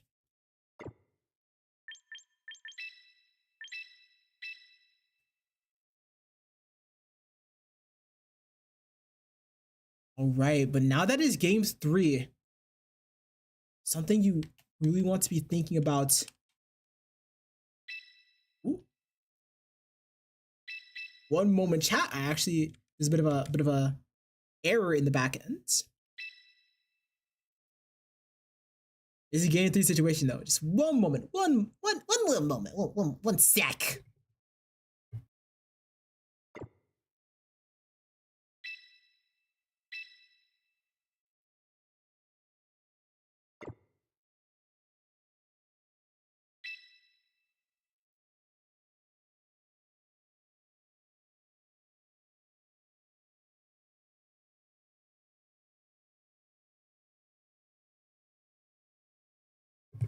All right. We are back here. Game 3 going to be beginning shortly. Rika says, also shout out to Alchemy. No real reason. I just like the mini forages. Hell yeah. And Alchemy is one of my favorites. I'm glad you know Vol. You know Vol, Rika. You know all the cool and cute Pokemon. But yeah. So going into this game, we are most certainly not leading Tauros. But I'm wondering if we could maybe take advantage of that with the Leafeon in game 3. I will still say bringing Leafeon is a bit of a risk because we don't have any way of hitting the Decidueye on the opposing team, and we also get mogged by Tauros even if we're at +2. It is interesting though. It's definitely it's an interesting situation we're in.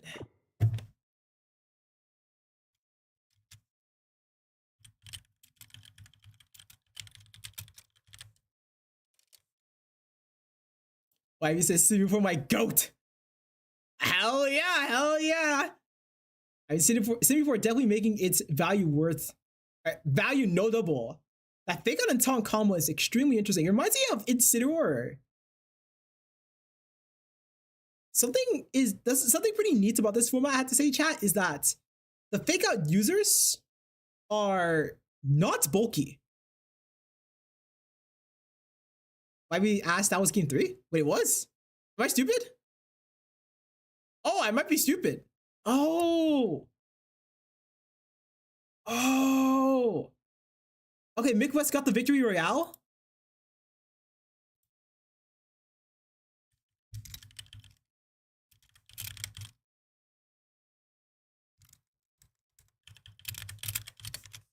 As he wins 2-1. Oh, okay, chat.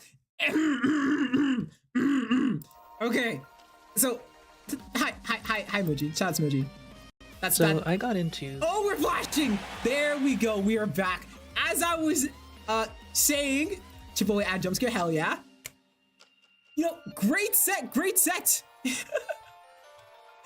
My mind was thinking I was in game 3. Oh my goodness. But yes, that is going to be Mick West getting that victory in a 2-1 sets. Very impressive stuff there. Very, very impressive stuff. Chat, this is what the standings are looking like right now. What the standings are looking like in this finals.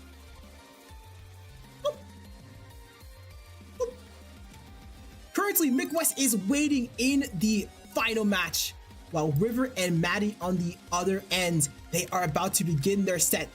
I am super excited to see these two play because River, being the first seed, chats, you guys are not going to be ready. You are not going to be ready for the team that River pulls up with. Just be prepared. This is all I'll say. This is all I'll say. River saying, here we go, Mono Dark Time, baby. A bit of a spoiler there, but yeah. River decided to give herself an extra little challenge and run Mono Dark on top of running only bad Pokemon. So River's out here doing 2 challenges in 1. But still, I mean, she got the first seed, so surely there's something going right with her building, you know? Surely has to be something going right. Just give me a few minutes here, y'all, and then the next semifinals match will begin. It's about a few minutes here. Oh, I see Rico with the drink soda redeem. Hang on, I got you. I gotta do that and then we BRB. Delicious, thank you. All right, 3 minutes, y'all. 3 minutes.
to see the stars and the moon. I fly far into space as long as I am with you. The light in my bright eyes when you're near. The fluttering I feel in my chest when you are here. I can't explain this kind of love.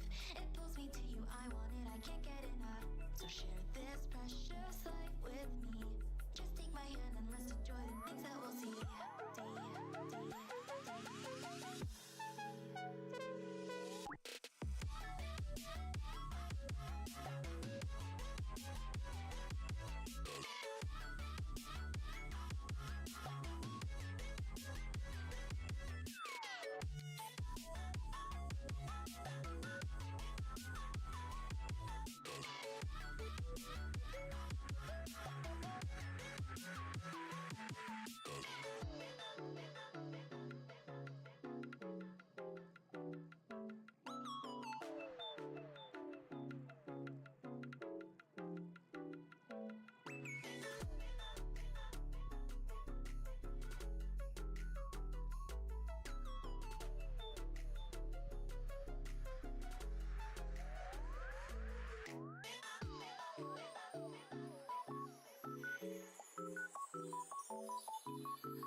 Let's go to see the stars and the moon. I fly far into space as long as I am with you. The light in my bright eyes when you're near. The fluttering I feel in my chest when you are here. I can't. All right, we are back. We are back. Everyone, it is time for the second round of the semifinals. We have a banger on hand, chat. As we brought up before the break here, River is a very interesting competitor for this chat because River gave herself not only the challenge of running all bad Pokemon, but as we see here, she created this incredible in-depth paper on how each part of her team flows together. As we see here, Absol, Mega Sharpedo, both of those Mega Pokemon, Peko, Houndoom, Zoroark, Pango, chat. These are all Dark-type Pokemon. All Dark-type Pokemon. And there's some very cool synergies in here. This isn't just splashing 6 Dark types on the screen, chat. We have some stuff like the Houndoom and the Zoroark sharing 3 of the same moves but having different speed tiers, making it incredibly difficult for the opponent to guess who is who. We also have the Pangori here with Gong Shot as a pretty uncommon move for the Pokemon to hit those fairies for super effective damage. The fairy types that are going to be incredibly difficult for this team to handle. Morpeko as the fake out parting shot, the little Incineroar cosplay. It's like a little mouse as Incineroar. It's so cute. Little guy, little goober. Mega Absol and Sharpedo are going to be the Megas of choice though. And something very nice about Sharpedo in this format is that you can bring it without Mecha evolving. That speed boost ability is just so dang good, and being able to pressure Pokemon like Meowstic, just de-meta Mega Pokemon for huge damage, so nice, so dang nice. Absol here as well. We saw in the previous set, pretty threatening presence, always able to pressure that Meowstic with that one-hit knockout, and of course Meowstic running a Warring Voice more often than not to how it to at least make that matchup more playable for it. Let's take a look at both teams though. As you see the mono dark type on the side of River here. Madeline, we did see on the stream as well, rocking that, pseudo sun, that half sun team that we saw, discussed a bit about here. I will say, this kind of matchup is incredibly awkward. Here's the thing about this format, chat. It is very hard to bring a double mega formation, even though you usually can bring double mega and you choose more often than not to bring 2 mega Pokemon in standard play. There are only 6 good mega Pokemon, chat, and they do not have the best synergy with one another. Really, only the best synergy I could think of is like Mega Emboar and Mega Meowstic, but other than that, there's not too many great duos. That means that these solo Mega Meowstic teams are really going to struggle into River's Call to bring just a shit ton of dark types. That combined with Madeleine's Meowstic not having a glowing voice means that you pretty much can't bring it here whatsoever. Something that will be important though is this Forgis. Forgis is going to be our pseudo mega Pokemon of choice. Having that Calm Mind, you can begin to sweep with it pretty darn effectively if you can position it in a spot where Ariados can Rage Powder away any kind of scary damage for it. Rika says Mega Sharpedo too! Why does everyone here no ball? Yes, Mega Sharpedo is here in the flesh, piloted by River in the chat. I mean, she made it to the semifinals, but it's like just so incredible, so incredible. Rika says, Forgis, my baby, my child, send that Morpeko straight to the box. Hell yeah. Rika is on the side of the Peko here, or the Forgis here. Definitely not the Peko, the Forgis here as we begin the first game in this finals round. You're gonna see Madeleine lead that intimidates as River chooses to do the same. Oh, no, my bad. That's out. That's a dog. That's not a bull.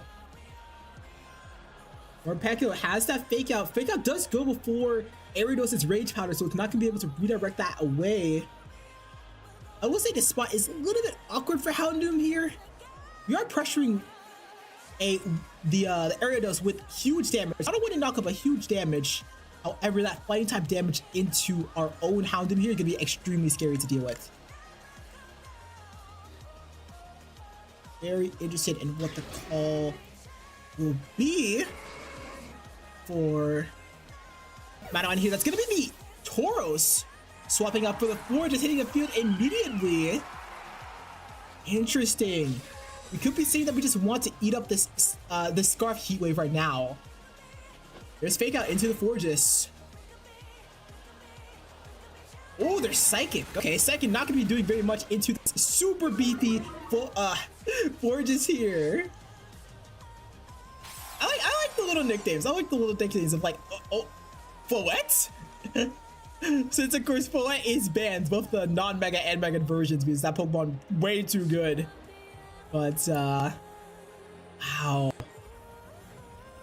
This is a weird turn, I'll say. This is a weird turn rather than bad, where we are walked into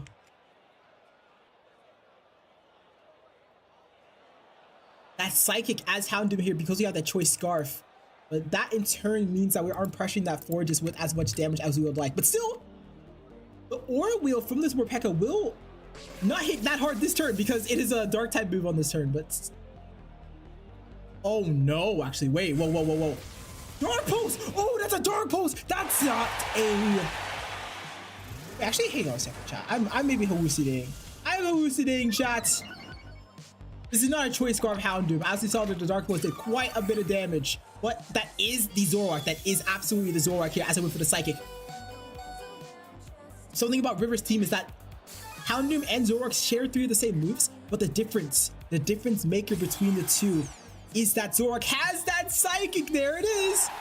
While Houndoom on the other hand has that Heat Wave, but we will drop to that Dazzle Gleam, unfortunately.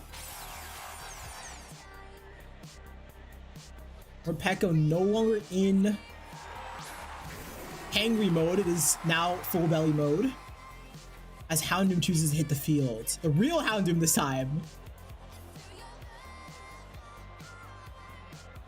I'm curious on what we go for this turn as Morpeko. I wouldn't say we get too much value this turn because if that Ariados just chooses the Rage Powder, our Oreo is not going to be doing damage into the Pokemon that we wanted to in that Forgis. Oh, okay, here's the Protect. Wait, what's Ariados going for here then? Okay, 3 protects. Okay, Houndoom, what you doing? Are you Heat Waving? You're Heat Waving. Good boy, good boy.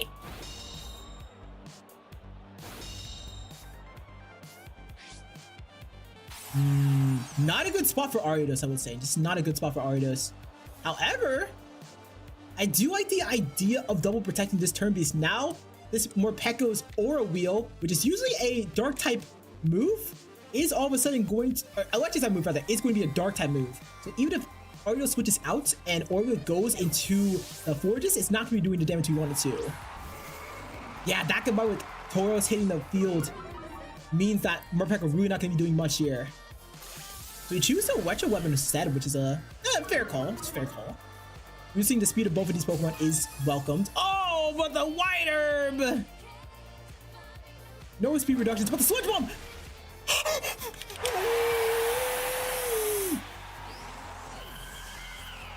Oh my goodness, chat. I did not expect that. I did not expect that. I was just thinking that we were going to Heat Wave once again, but lapse in my judgment. And a great call by River to just go for that Sludge Bomb right away. Get that Pokemon off the field. Madeline actually going to choose to bring Meowstic in this matchup. This does worry me because every single Pokemon on River's team is going to resist this Meowstic stab attacks. I'm not really sure how we're going to be doing damage, so we might just be going for some kind of Sunny Day strategy with the Tauros, but how many turns are we really going to get value out of Sunny Day Flare Blitz before we take out our own selves? At least for now, Meowstic gonna Mega Evolve. Fake Out plus a Fighting Stab here could be pretty decent. I'm gonna try Flash Fire. That's pretty fun. Oh, that Protect though, the Scout, the Fake Out. As what type Oriwheel connects into Tauros, that's gonna be doing not very much damage, but it will give us a speed boost, which is cute. Alluring Voice though, actually Alluring Voice. You do have Alluring Voice. Okay, interesting. So that's no Dark Pulse. Okay, that's a okay, that's interesting there. That's very interesting there. Side Shock and Alluring Voice going to be the attacks of choice. So yeah, it actually gives us decent incentive to bring Meowstic here. Now granted, this is still not a great spot for Meowstic because everyone on River's team is hitting it for super effective damage, but at least we can bring our Mega Pokemon other than not at all. This also means that if we can get value out of the Ariados just spamming the hell out of Rage Powder for us, we could get a lead in this game. Sharpedo very, very likely to just click Protect for now though, and that is the Mega of choice from River this game. Because it's Baja the paper ICBM. Oh, that's good. Paper ICBCM. Oh, but the Dark Pulse and the Meowstic rips it to shreds. That's a shit ton of damage into that Meowstic here. In fact, it just blows it the hell up. It just blows it up. Oh, chat. What the? The game disappeared. There it is. Jesus, sorry about that. I thought the game was on before. Yeah, it was on before. Okay, sorry about that, y'all. Sorry about that. Sorry. What? We're gonna trade knockoff or knockout here. Two Pokemon remaining on each side. Oh, I can't count. It's a 1 versus 2 actually. This is weird. This is going to come down to one thing, chat. This game is going to come down to one thing. Can this Stab Close Combat take out this Sharpedo? I would imagine so, because Sharpedo is made of paper. But you know, you never know. You can never say for certain. Rage Powder will go off though. This is why this close combat is going to be so important. At least for now, Psychic Fang is going to take out that Ariados, and it's all going to come down to the Bull. What's going to happen, Bull? What are you going to use? What are you going to use? Close combat connects! And rips that Sharpedo to shreds! Madeline going to be the one taking the first game in this set.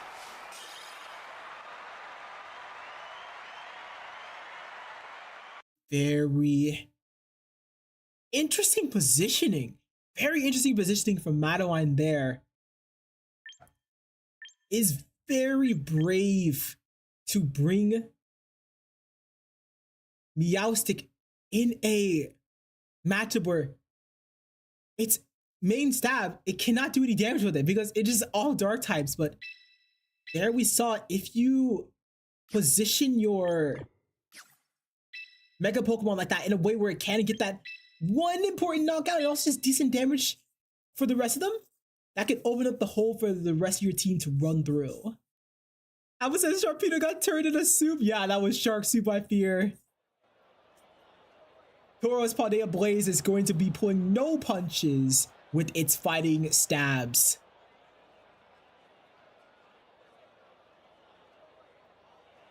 This game too, though. River, now with the knowledge that Meowstic could be working in the back, may need to play this a little bit differently. Something you could do if you're Madawan and you're just feeling really bold is leading Meowstic with Ariados.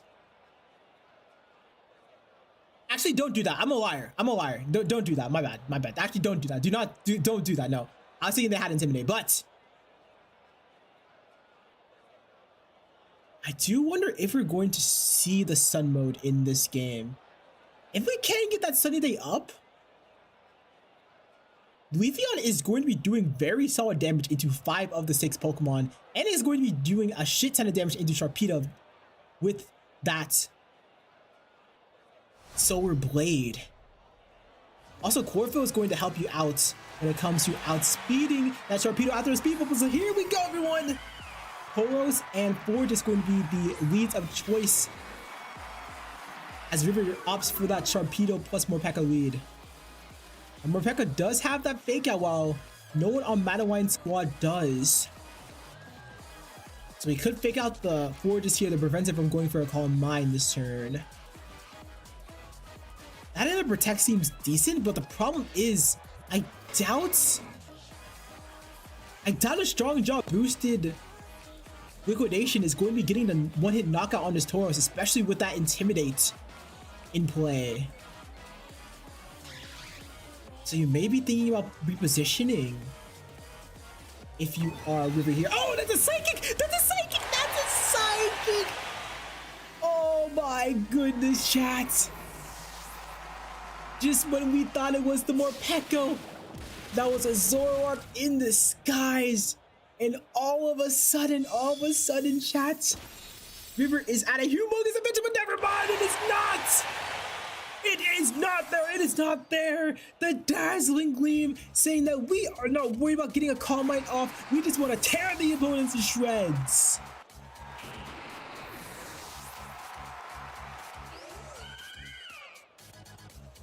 What a ridiculous turn there! You could absolutely argue that the Zoroark in place of the Morpeko was a great call. But leaving 2 Pokemon susceptible to that Dazzling Gleam, as we saw, was just so lethal. Houndoom, the sole fairy neutrality, not even resistance, fairy neutrality of the team will now hit the field, but you've already lost your Mega Pokemon of choice, and this Meowstic is still just having the time of its life. It's gonna be a difficult one, chat. This is the real Morpeko, so we do have Fake Out. However, Madawine's Meowstic also has Fake Out and is faster than this Morpeko, so this is pretty darn scary if I do how to say so myself. Apple says more just about this whole damn team. What the fuck? Yeah, it is incredible. Flash Fire Trace. Oh no. Well, we're gonna go for Dark Pulse into that Pokemon anyway, so that's not the worst. But yeah, that's not the worst actually. That's not the worst. It's not the worst. But oh god, this Dazzling Gleam. We saw it do an insane amount of damage before. It's gonna connect into this Houndoom, pressuring it with a 3-hit KO. As Meowstic has to deal with the now hangry Morpeko. However, this is not a situation where being hangry is necessarily great for us. Really, either form is not the best into this Meowstic due to it having that alluring voice, but you can at least pressure it with a ton of damage, if not just a one-hit knockout with this Aura Wheel right now. And there is a alluring voice sending that Morpeko to Focus Sash. There's the Aura Wheel into the Meowstic getting. Oh, it's not even gonna KO! It's not even gonna KO! Madeline's Meowstic for the second time this tournament, living on just a cusp of HP when everyone expected it to go down. Everyone except for her trainer, Madeline. That's the power of training your Pokemon to survive attacks where they seem like they just would not on paper. Or maybe just really good rolls. You never fully know, but it's one of the two. I'm gonna chalk it up the train in here.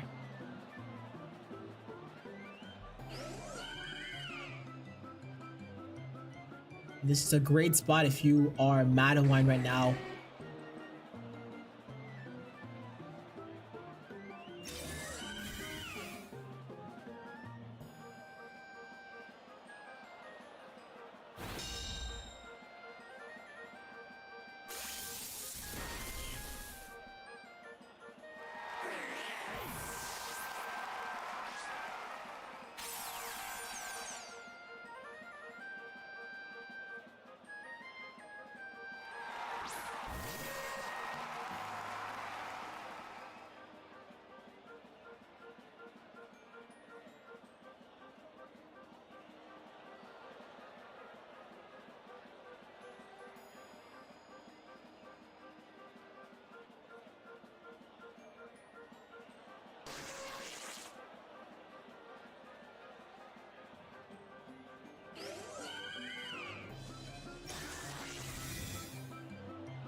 Test. Is my mic good? Oh, okay, yeah, okay. Oh my goodness, gamers. I'm okay, my bad about that. Guys, everyone, that was a super cool set we just saw between Madeline. And it ended up being that 2-0 victory for Madeline, chat. I was super impressed by her ability to play and use Meowstic in a matchup that's honestly really darn hard for her. By positioning Fortress in a way to hit that fairy type damage, get that incredible double knockouts at the start of the game, you were able to make it work there. I'm so impressed. Really good stuff to y'all. Congratulations to River for making it to top 4 in this really difficult, really unique format. And of course, congrats to Madeline to making it to the finals here. The finals, chat, is going to be between Madeline and McWest here. The winner of this will get a special role in the Discord and all the pride of being the winner of the very first Never Used Cup tournament, guys. Huge stakes are on the line here. I'm gonna take just a couple minutes. It's gonna be a short break. But once we are back, we are going to begin this final showdown.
별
Are y'all ready for the finals?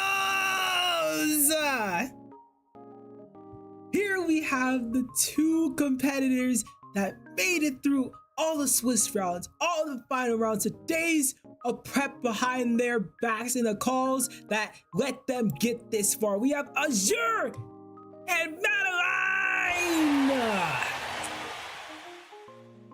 This is a fair recap to both of these incredible trainers. Mick West, aka Azure, went above and beyond for this tournament, y'all. Mick West made this beautiful, beautiful, beautiful multi-page team report, breaking down her ideas, breaking down what she thought would be strong, a few of the ideas she tried before. It's very, very clear that Mick West gave this format the respect that it deserves.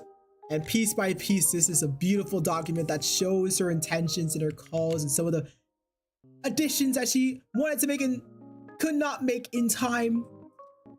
I am so impressed by this. And you know, just to break down this team itself, you know, we have the fake out Wapiti here with the Quads plus Switcheroo duo, which is incredibly interesting. Normally, Iron Ball will always half your speed, but because this Wapiti has the ability Quads, her speed does not get halved, and I went to go for that Switcheroo.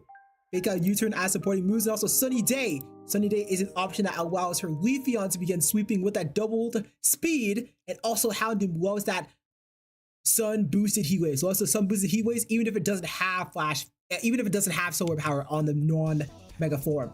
Mega Meowstic will be the Mega of choice, the best Pokemon in the format, chat. We have saw 4 out of 5 teams rock the Mega Meowstic.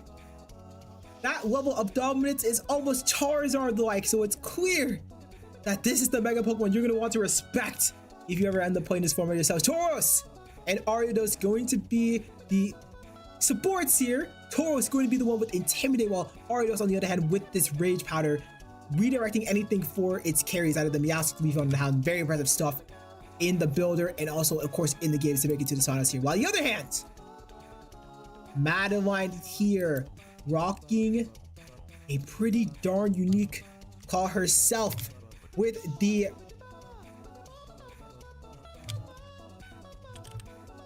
answers we see on the screen, but also with the get the Sting challenge. Let me get the Sting for it. I'll tell you. I'll tell you about this. I'll tell you like this. I'll tell you like this. Here it is. Here's Madeline's team with this Sun spam mode. You have, of course, that Sun mode. Both sides having a Leafeon in the finals. That Leafeon Ariados duo is very, very interesting, and I like that both of them has Sunny Day, but they have it in their own ways. I am super excited to see how this finals goes, and there's a very real chance that we end up seeing Sun be brought out. We have not seen any manual Sunny Days yet in the tournament, even though we've brought Sun modes to the games. But with the Charizard, with the Leafeon, with the Houndoom, there's so much incentive to go for it. We can ask, wait, this was an NU Cup, the one everyone's so based? Yes, it is. This is a very unique format where the only Pokemon allowed are the ones that have very extremely low usage on the best of 3 ranked ladder. There's a ranked ladder on Pokemon Showdown, and then specifically it's best of 3 one. I took a look at that. I looked at the least used Pokemon, and they're all slapped there with a couple tweaks. Now, granted, we did have to ban some Pokemon that would have been too strong. Like, for example, base form Follette without a Mega Stone is actually down. Very, very unpopular. It's very unpopular. But of course, we can't have base form Follette in this tournament because that would be way too broken. But I would say most of the format it's pretty darn good. Most of the format's pretty balanced. Meowstic may not be so balanced, but the other pieces around I would say are pretty solid there. Here it is, though. It is time for the final match. Madeline sending out her Meowstic and Forges while Mick West hits the field with that Meowstic Wapiti combo here. Something definitely worth noting is that Madeline should have the faster fake out here with that timid Meowstic. Gonna be way faster actually than that base form Wapiti. This is gonna be a awkward turn one, I would say. A bit of an awkward turn one, but Madeline definitely with a slight advantage going into it. But there is that Mega Evolution.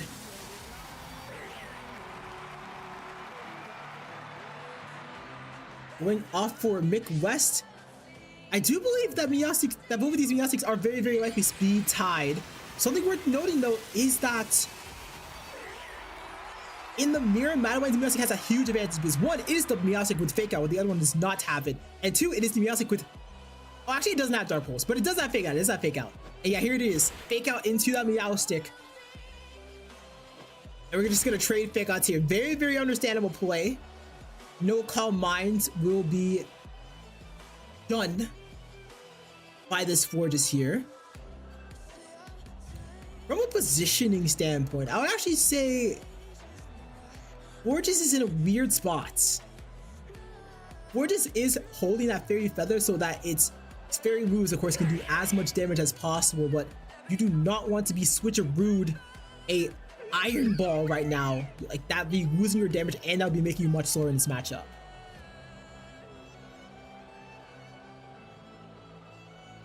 Something to note though is that Mick West Meowstic does have that Shadow Ball. So if there's any Meowstic that's actually in trouble, it's gonna be Madewine's. Yeah, Madewine forced to withdraw, respecting that Shadow Ball pressure. Gonna lock in the the Tauros here. Yes, the Tauros. There's Shadow Ball, gonna be neutral damage, but will still hit pretty darn hard. As we see, they're doing 70%.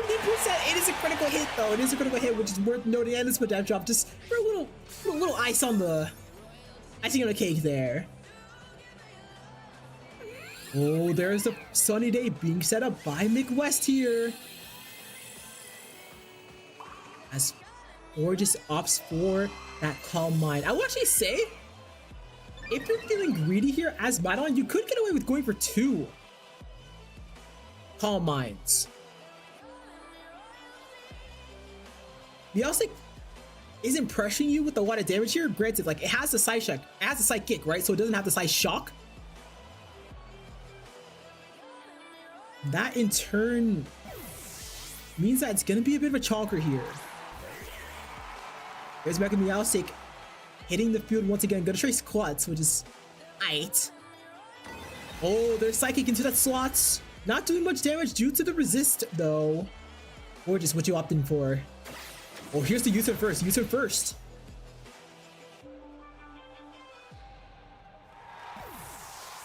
Something worth noting is that we do have one Fairy Resist in that Ariados. Ariados could be the Pokemon that hits the field here. I could also see the argument to bring out Tauros now, but it will take a lot from that +1 Dazzling Gleam or Moonblast. I think Moonblast would just O-code right now, basically. Leafeon actually gonna hit the field. As Moonblast connects into it, I'm scared Leafeon dodge it! Leafeon is not dodging anything, chat! It's gonna fall right away, unfortunately. I want to see the little Leaf Cat. I want to see the Leaf Cat go crazy, but it will not be able to this game. Houndoom gonna be the one hitting the field instead, using the Sunny Day to its advantage.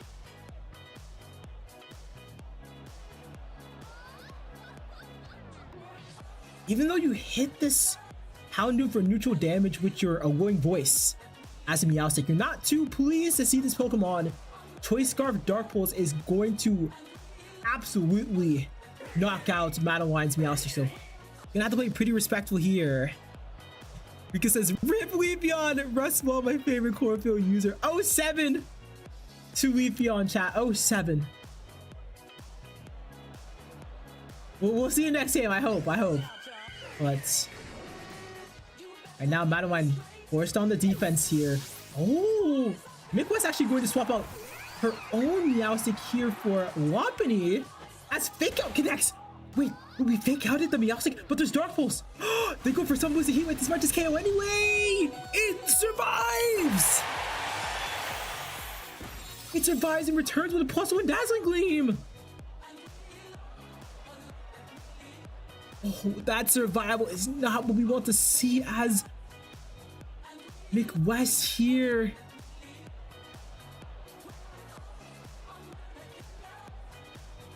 We would have loved to get some momentum off of KOing their own Mega Pokemon so we could eventually send in our own without any worries about Fake Outs or Speed Ties.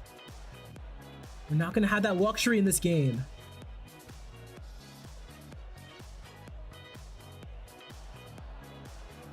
Wapani with fake out is going to also force this Meowstic on the back foots here. We may just need to swap on Meowstic right now, honestly. Yeah. The question is, who do we go for fake out on? And I would assume it is the Forges, but protecting the Forges is going to slow that down. This is a very interesting spot. You do have this close combat available as the Tauros Paldea Blaze here, which is very, very, very welcomes.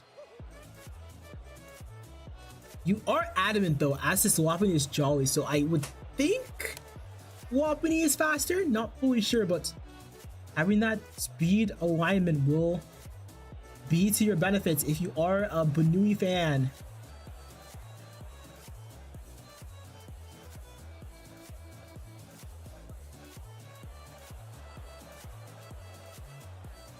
Got a bit of a stare down here.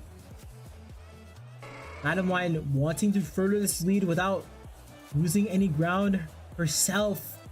While Mick West is trying to figure out, how do I claw back from the situation? Heat Wave going to miss the Forges. That is not what you want to see right now. Forges with this +1 Dazzling Gleam could do unholy amounts of damage. We're going to switch a rule. You give it a little Iron Ball, which will reduce the damage of its Fairy Feather. Maybe that could be what we need to survive, but with the +1 boost already, I'm not sure we're going to have that luxury here. Dazzling Gleam does pick out the double knockouts.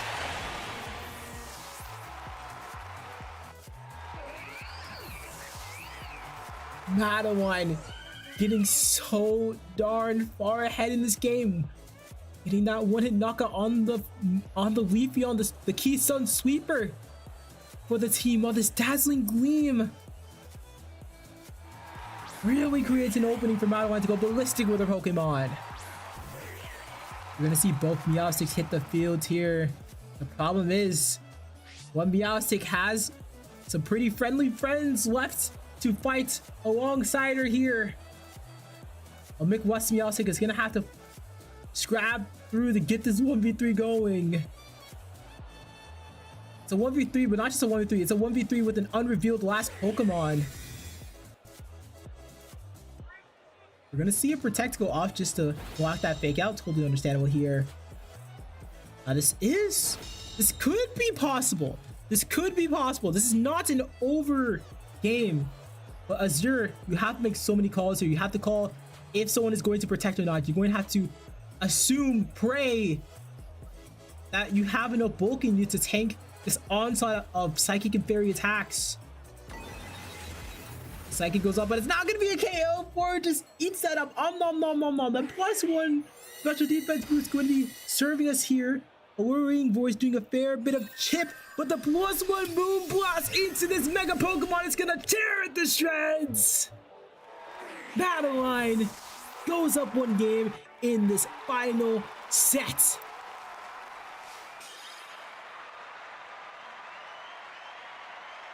This is where things are gonna get pretty awkward for Mick West. Not only is there the game disadvantage, there could also be the mental pressure of being so dang close to that finals. So dang close to the finals again, actually. Mick West, for the second time, made it to this tournament's finals. She was actually there not just for this tournament, but there for the Monotype tournament too. But fell just short as she fought Helix, a truly incredible player that forced everything out of Mick West, but just came up a little bit short there. So Mick West, can you make this 2-game comeback and take the crown that you believe is yours? Or is Madeline, the dark horse, a member new to the server, going to be the one that takes it all? That's the question I have here, chat. Something that is pretty difficult for Mick West, I'm noticing, is going to be that Ariados. Ariados creating situations where the Houndoom couldn't go for potentially the Fire Blast into that Forge was pretty darn disruptive. We really want to be doing as much damage as possible into that special wall, either through physical attackers or with the Houndoom itself. Just being able to tear it down is going to make things so much easier for Meowstic to clean up the rest of the crew. Will we be able to do that here with the redirection, with the fake out pressure that this team, this unit that Madeline brought has? There's also the questions of if we bring something like a Charizard into this game. Charizard could be an interesting call now that Midwest has revealed that they're willing to go for that manual Sunny Day. But let's see it, guys! The first game in this second game in this finals. Madeline rocking the same lead as McWest. Gonna go for that Wapiti Meowstic duo here. Both sides have fake out active here. There's a fair chance that they just try to match fake outs once again, but that does open up the risk of getting hit with a huge Shadow Ball on Madeline's end, so I don't know if we want to do that. Calm Mind from Gorgeous here is looking all but inevitable at this point. And we really are going to struggle to actually slow that down since we can't get the Sunny Day. Well, we can't get the Sunny Day on the field. We could if we hard swap into Leafeon right now and quick Sunny Day. Well, are we crazy enough to do that? Wait, there's the Leafeon swap. There's the Leafeon swap. If we can get this Sunny Day off, we could pressure both slots with a very powerful Solar Blade. Won't be able to secure that one in knockout, but it will be quite nice. Fake out connects in the Leafeon. Oh, we're just gonna trade fake outs here. Oh, okay. A little crit there, stopping the Calm Minds. I mean, that's fair. That's fair. This Fortis still has that Fairy Feather, and if it got a Calm Mind off, we saw how much damage it could do. Not having the Sunny Day on this turn immediately, though, is going to let Madeline breathe a slight sigh of relief. Because says this sport just got me out here doing Delta Green quotes unironically. Hell yeah. It's a hype flower, very hype flower. Look at the sleep flower too. I just saw it go for like a little, it was like it went for a little there. That was cute.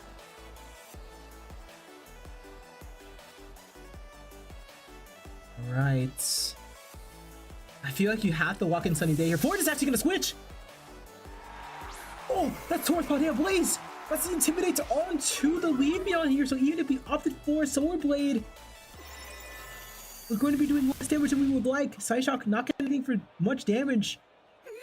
Yeah, here's that Sunny Day and probably Sunny Day Leafy Solar Blade combo, but oh, we Sword Sense! We Sword Sense actually. We're going to be +1 attack at the end of this turn. As we saw there, Intimidate did lower our special, our physical attack by 1, but Sword Sense is going to bring it up back by 1 here. This is a pretty awkward spot for Meowstic to be in, but you could honestly say the exact same for Leafeon. Pokemon does not want to be in the midst of a fire type like this. Charizard's getting the field! Charizard is the secret fourth Pokemon here to punish the Sun Mode that McWest is piloting here. Switcheroo will go into the Tauros to lessen its damage output, but any fire attack into this Leafeon is going to blow it up like smithereens, so not sure that's going to save you here. Oh, this is very awkward for Leafeon now. You might just have to reposition and find another time to strike. But with this solar power coal boosted Charizard, will we actually have that Pokemon that can switch into that kind of firepower?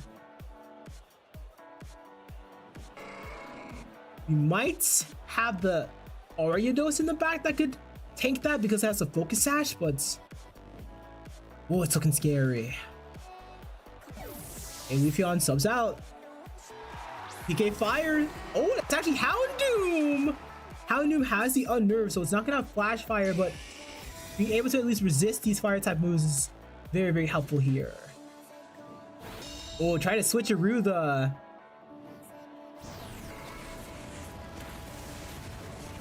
White herb? Oh, but the sun boosted flare blitz and the critical hit's gonna take out the Lopunny. That does mean we're not gonna have any more fake out pressure for the rest of this game. Yasek going to hit the field.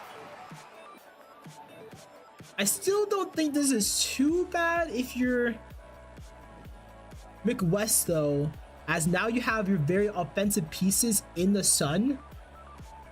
Granted, there is 2 fire types on Madewine's side of the field, so you're probably not going to walk into fire type move right now, but a Psychic Dark Pulse could do a shit ton of damage here if Madewine does not play defensively with either piece. Charizard are going to swap out as Meowstic hits the field. If there was a Dark Pulse into the slot, this could be extremely, extremely dangerous. Oh, it's going to be a double, so Vortis will hit the field actually. Okay, interesting. We're just going to be able to eat up that potential Psychic pretty darn well,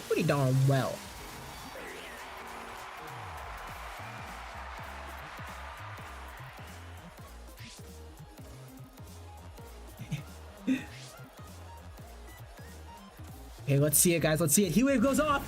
Oh, Heat Wave. Oh, that's gonna be a lot of damage as you see here. Meowstic being pressured with a 2 KO, and the Psychic ends up 4. This means that it's not gonna be safe. It actually loses on HP. But the problem with this is actually this could be worse. Because now you don't even have your Charizard hitting the field on this last turn of Sun. The defensive play here might have put us farther away from winning this game instead of closer. Because this cursey Red Bull advertising departments!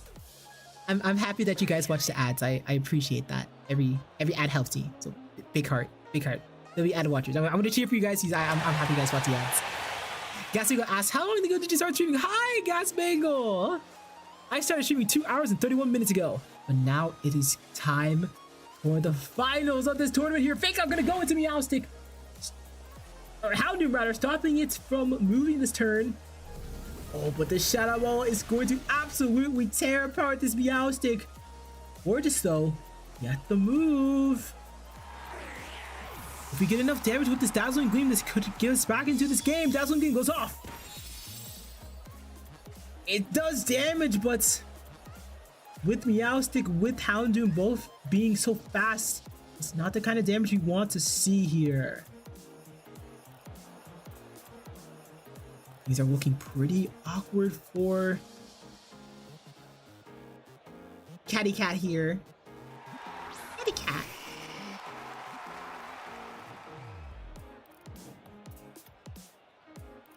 Alright, Charizard. Oh, Gaslight was asking how when did I start the channel? Oh! I started this channel when Pokemon Champions dropped. It was like, I think it was like a day or two like after it drops. Well, I've been streaming it myself for a while though. Like I've been streaming for like I think a year and a half. But this channel started like 3 months ago. Heat Wave, gonna whip the forages. That's not what we want to see. This should be okay though. This double in the chart is going to knock it out. Yeah, there it is. Yeah, you're fine. You're fine. Presumably, as long as this Dazzling Gleam does not critical hit your Meowstic or something like that, that would be terrible. Yeah, Pokemon are going to survive there. McWest getting further and further and further ahead in the game. There's not very many Pokemon, as we see here, that can survive this onslaught of spread damage, and Meowstic just clicking whatever button it wants to click. Of course, it's going to have to pull the comeback of a lifetime here, if I can be honest. It's not impossible though. If Heat Wave misses Fortress again, it misses the Toro. Oh, but we did not protect that turn. If we protected that turn and then Dazzling Gleamed and then the Heat Wave missed again, that could have been destructive. Dazzling Gleam at least here though will get a double knockout, meaning that this match is going to reside on a 1v1. Between the forages and between the non-Sun Leafeon chat. This is a pretty awkward position because while Leafeon does not have the sun, it clearly has the HP advantage with 94% to 1%. So this Leafeon could breathe slightly aggressively and it's gonna get the KO. And as we see, it does here with a little facade. Little facade. Getting a critical hit. Really important critical hit there. Midwest taking game 2 and giving us a final game 3 for this tournament. Oh my goodness, everybody. What a game. What is said so far? McWest saying, I will not crumble under this pressure. I can fight, I will fight, and I'll do what's needed to take the finals that I deserved in that last tournament. I respect it. Here, it's going to be a game 3, guys. Now, this is some interesting spots because we actually punished the Amatoids and we punished the sun mode that McWest brought pretty well by bringing our Charizard. But we still struggle to deal with that Meowstic, that Mega Meowstic on the end of McWest. So my question is, what do you do to play around this Meowstic? Because you don't have any way to hit it super effective. I know the Meowstic shows that it has Dark Pulse on Madeleine's end, but it actually does not. So we're going to have to blow this Pokemon up the old-fashioned way. So maybe we bring, like, you know, Leafeon? Leafeon with that Corfield Solar Blade will hit extremely hard. Maybe that's what we need, but of course you still have to respect the chance of them bringing Ariados this game. Ariados is such a annoying Pokemon for Leafeon to deal with because it resists the hell out of any type of grass type attack that it could go for.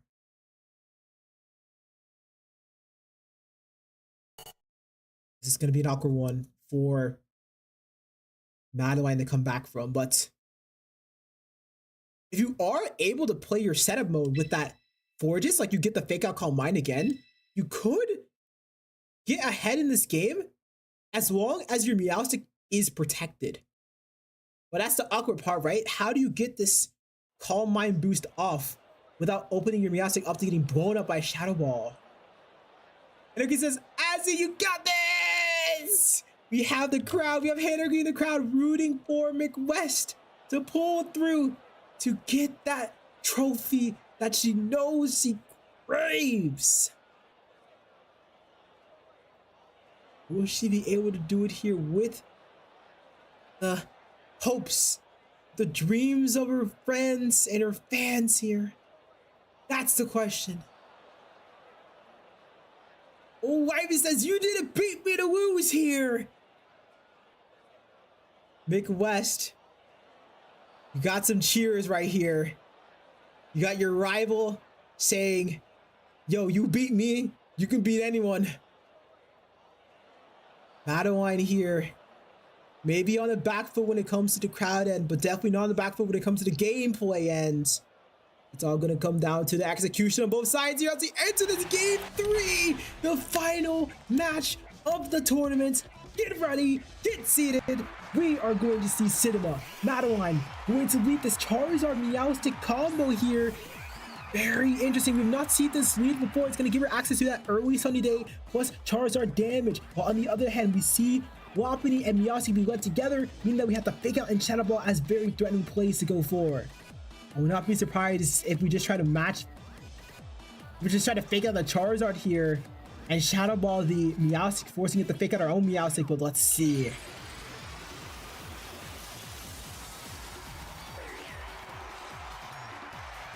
There's Madeline's Mega Meowstic evolving first here. And to be able to trace that Quetz, which is not very relevant, I would say. Meowstic, both Meowstic's going to Mega Evolve here.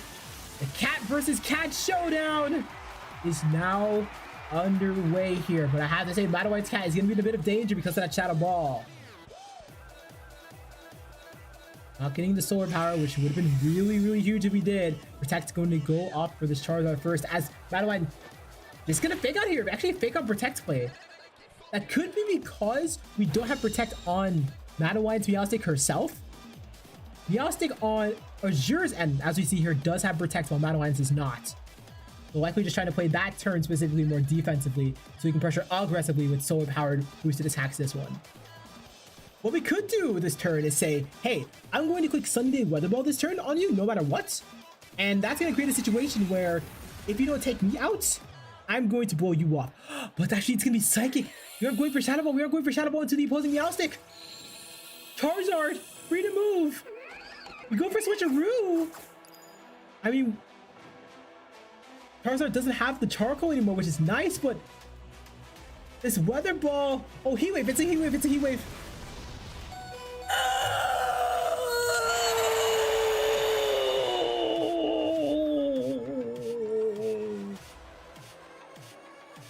Absolutely ludicrous damage being brought to this final game. Charizard may not be Mega Evolved here, but it sure damn feels like it.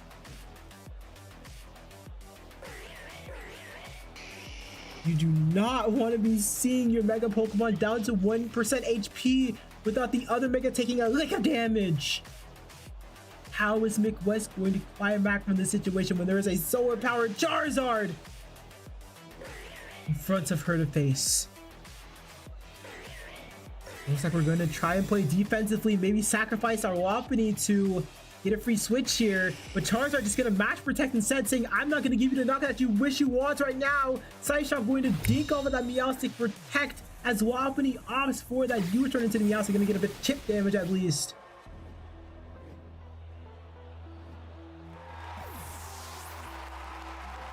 This is so awkward because Lopunny, or Leafeon, if you have Leafeon, not going to be doing what we want here. It's at least going to be the Houndoom. Now, with that solar power, Charizard's effectively only going to have one more turn in this game.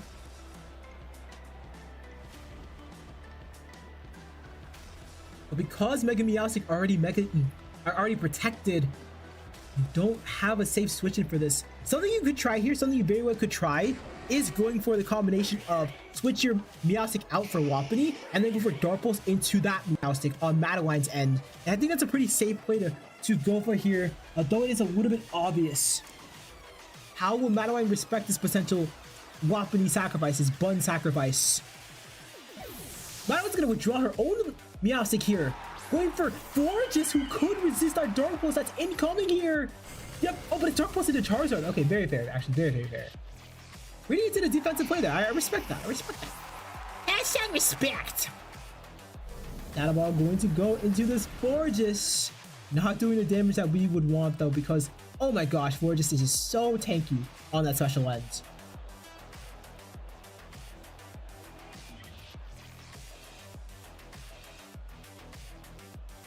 Now that Meowstic got that free swap out, it could come back onto the field. We're actually just going to... Oh, yeah, there we go. Facing Klutz here.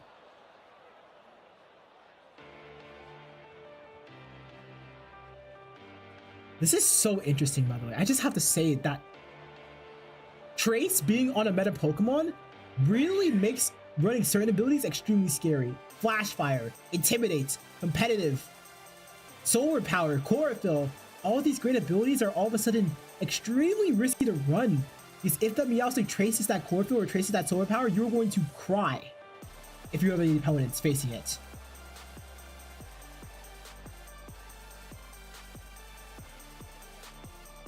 Alright, Houndoom's going to swap out now. That's going to be Widget hitting the field. This Leafeon hitting the field. Oh, actually a double. Okay. Lopunny returning. If... Oh. Okay, Fake Out goes into the Leafeon. Okay. This could be a Dazzling. Yeah, it's a Dazzling. 5-1! Oh my god, that's so much damage into the Leafeon, though. We do have the Chlorophyll, so we're at least going to be able to move before any of these opposing Pokemon, but my god, you do not want to be taking that much damage so soon.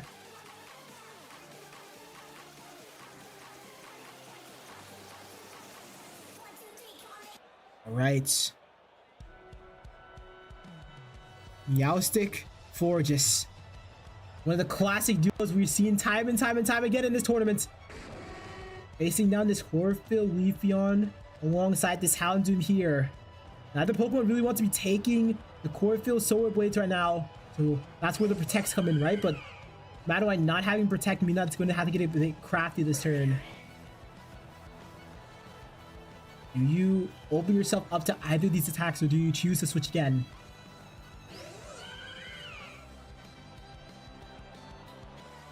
Something that we can at least breathe a sigh of relief about is that this is a Choice Scarf Houndoom, so whatever it walks into, it's locked in no matter what.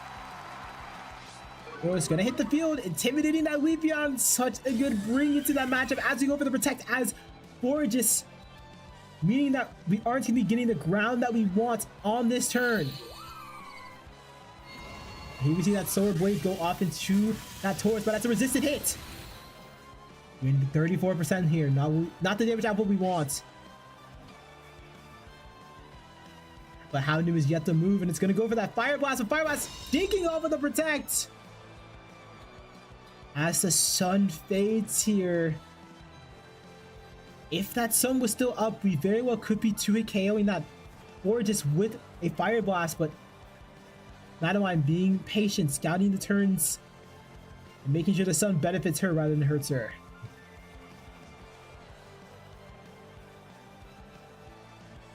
This Leafeon is very out of position here.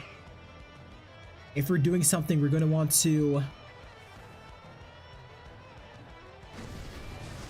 maybe even sacrifice Leafeon here. Fire Blast going to connect. Does a lot of damage into that Taurus by the Blaze, but not enough to get the knockout here. Taurus attacks and move, going for close combat into the Houndoom. And that's a one-hit knockout, bringing Mick West to 2 Pokemon remaining. Only 2 Pokemon left that could potentially give her this tournament win that she wants so badly. Facade going into the Forgus, but not doing the damage output that we want here. Forgus yet the move, very likely to click an attack, and it's a dazzling gleam, securing the knockout for Madeline. Mick West down to her sole kitty cat, as Madeline has a field of Pokemon remaining.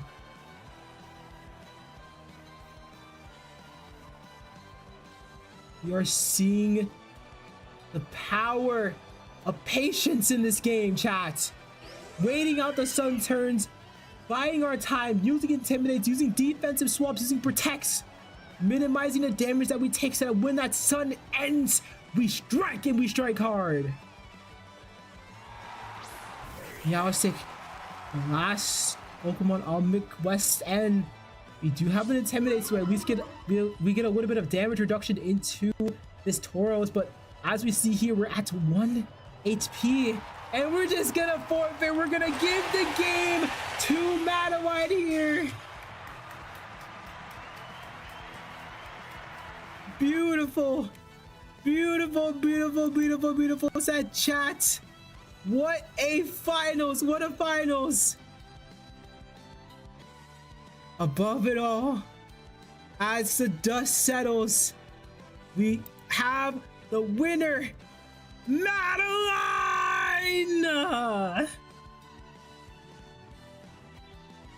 That was a beautiful set of Pokemon, chat. Absolutely beautiful set of Mons. We saw so many adaptations. We saw bringing the sun to try and counter sun. Mick West strategy. We saw very tactical positioning of the Meowstic in game 2 from Mick West, allowing her to just tear apart the opponent's team with knockout, knockout, knockout. But in that game 3, we were able to time our damage, time our pressure around the sun ending.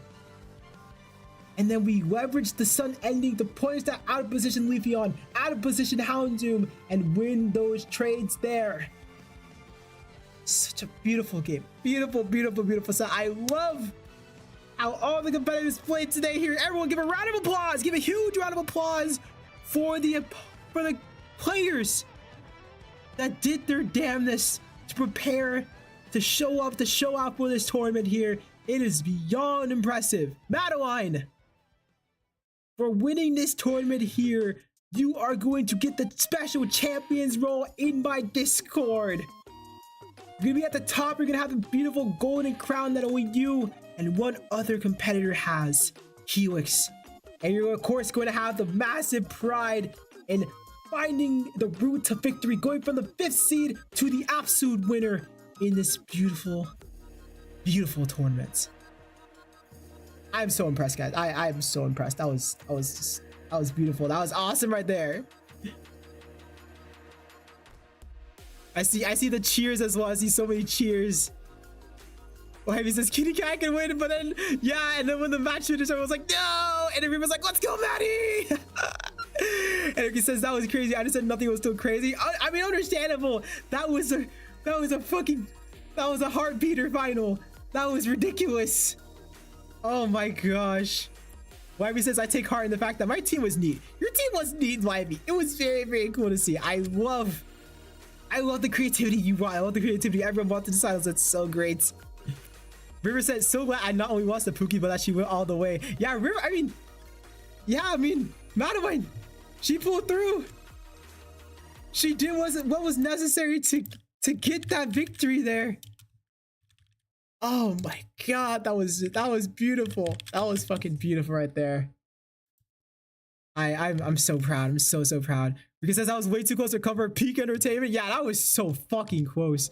Coming down to like it was a 1v3 at the end, right? But even that 1v1 in game 2, like there's no telling who could have how that could have gone if that 4 just had just like a little bit more HP.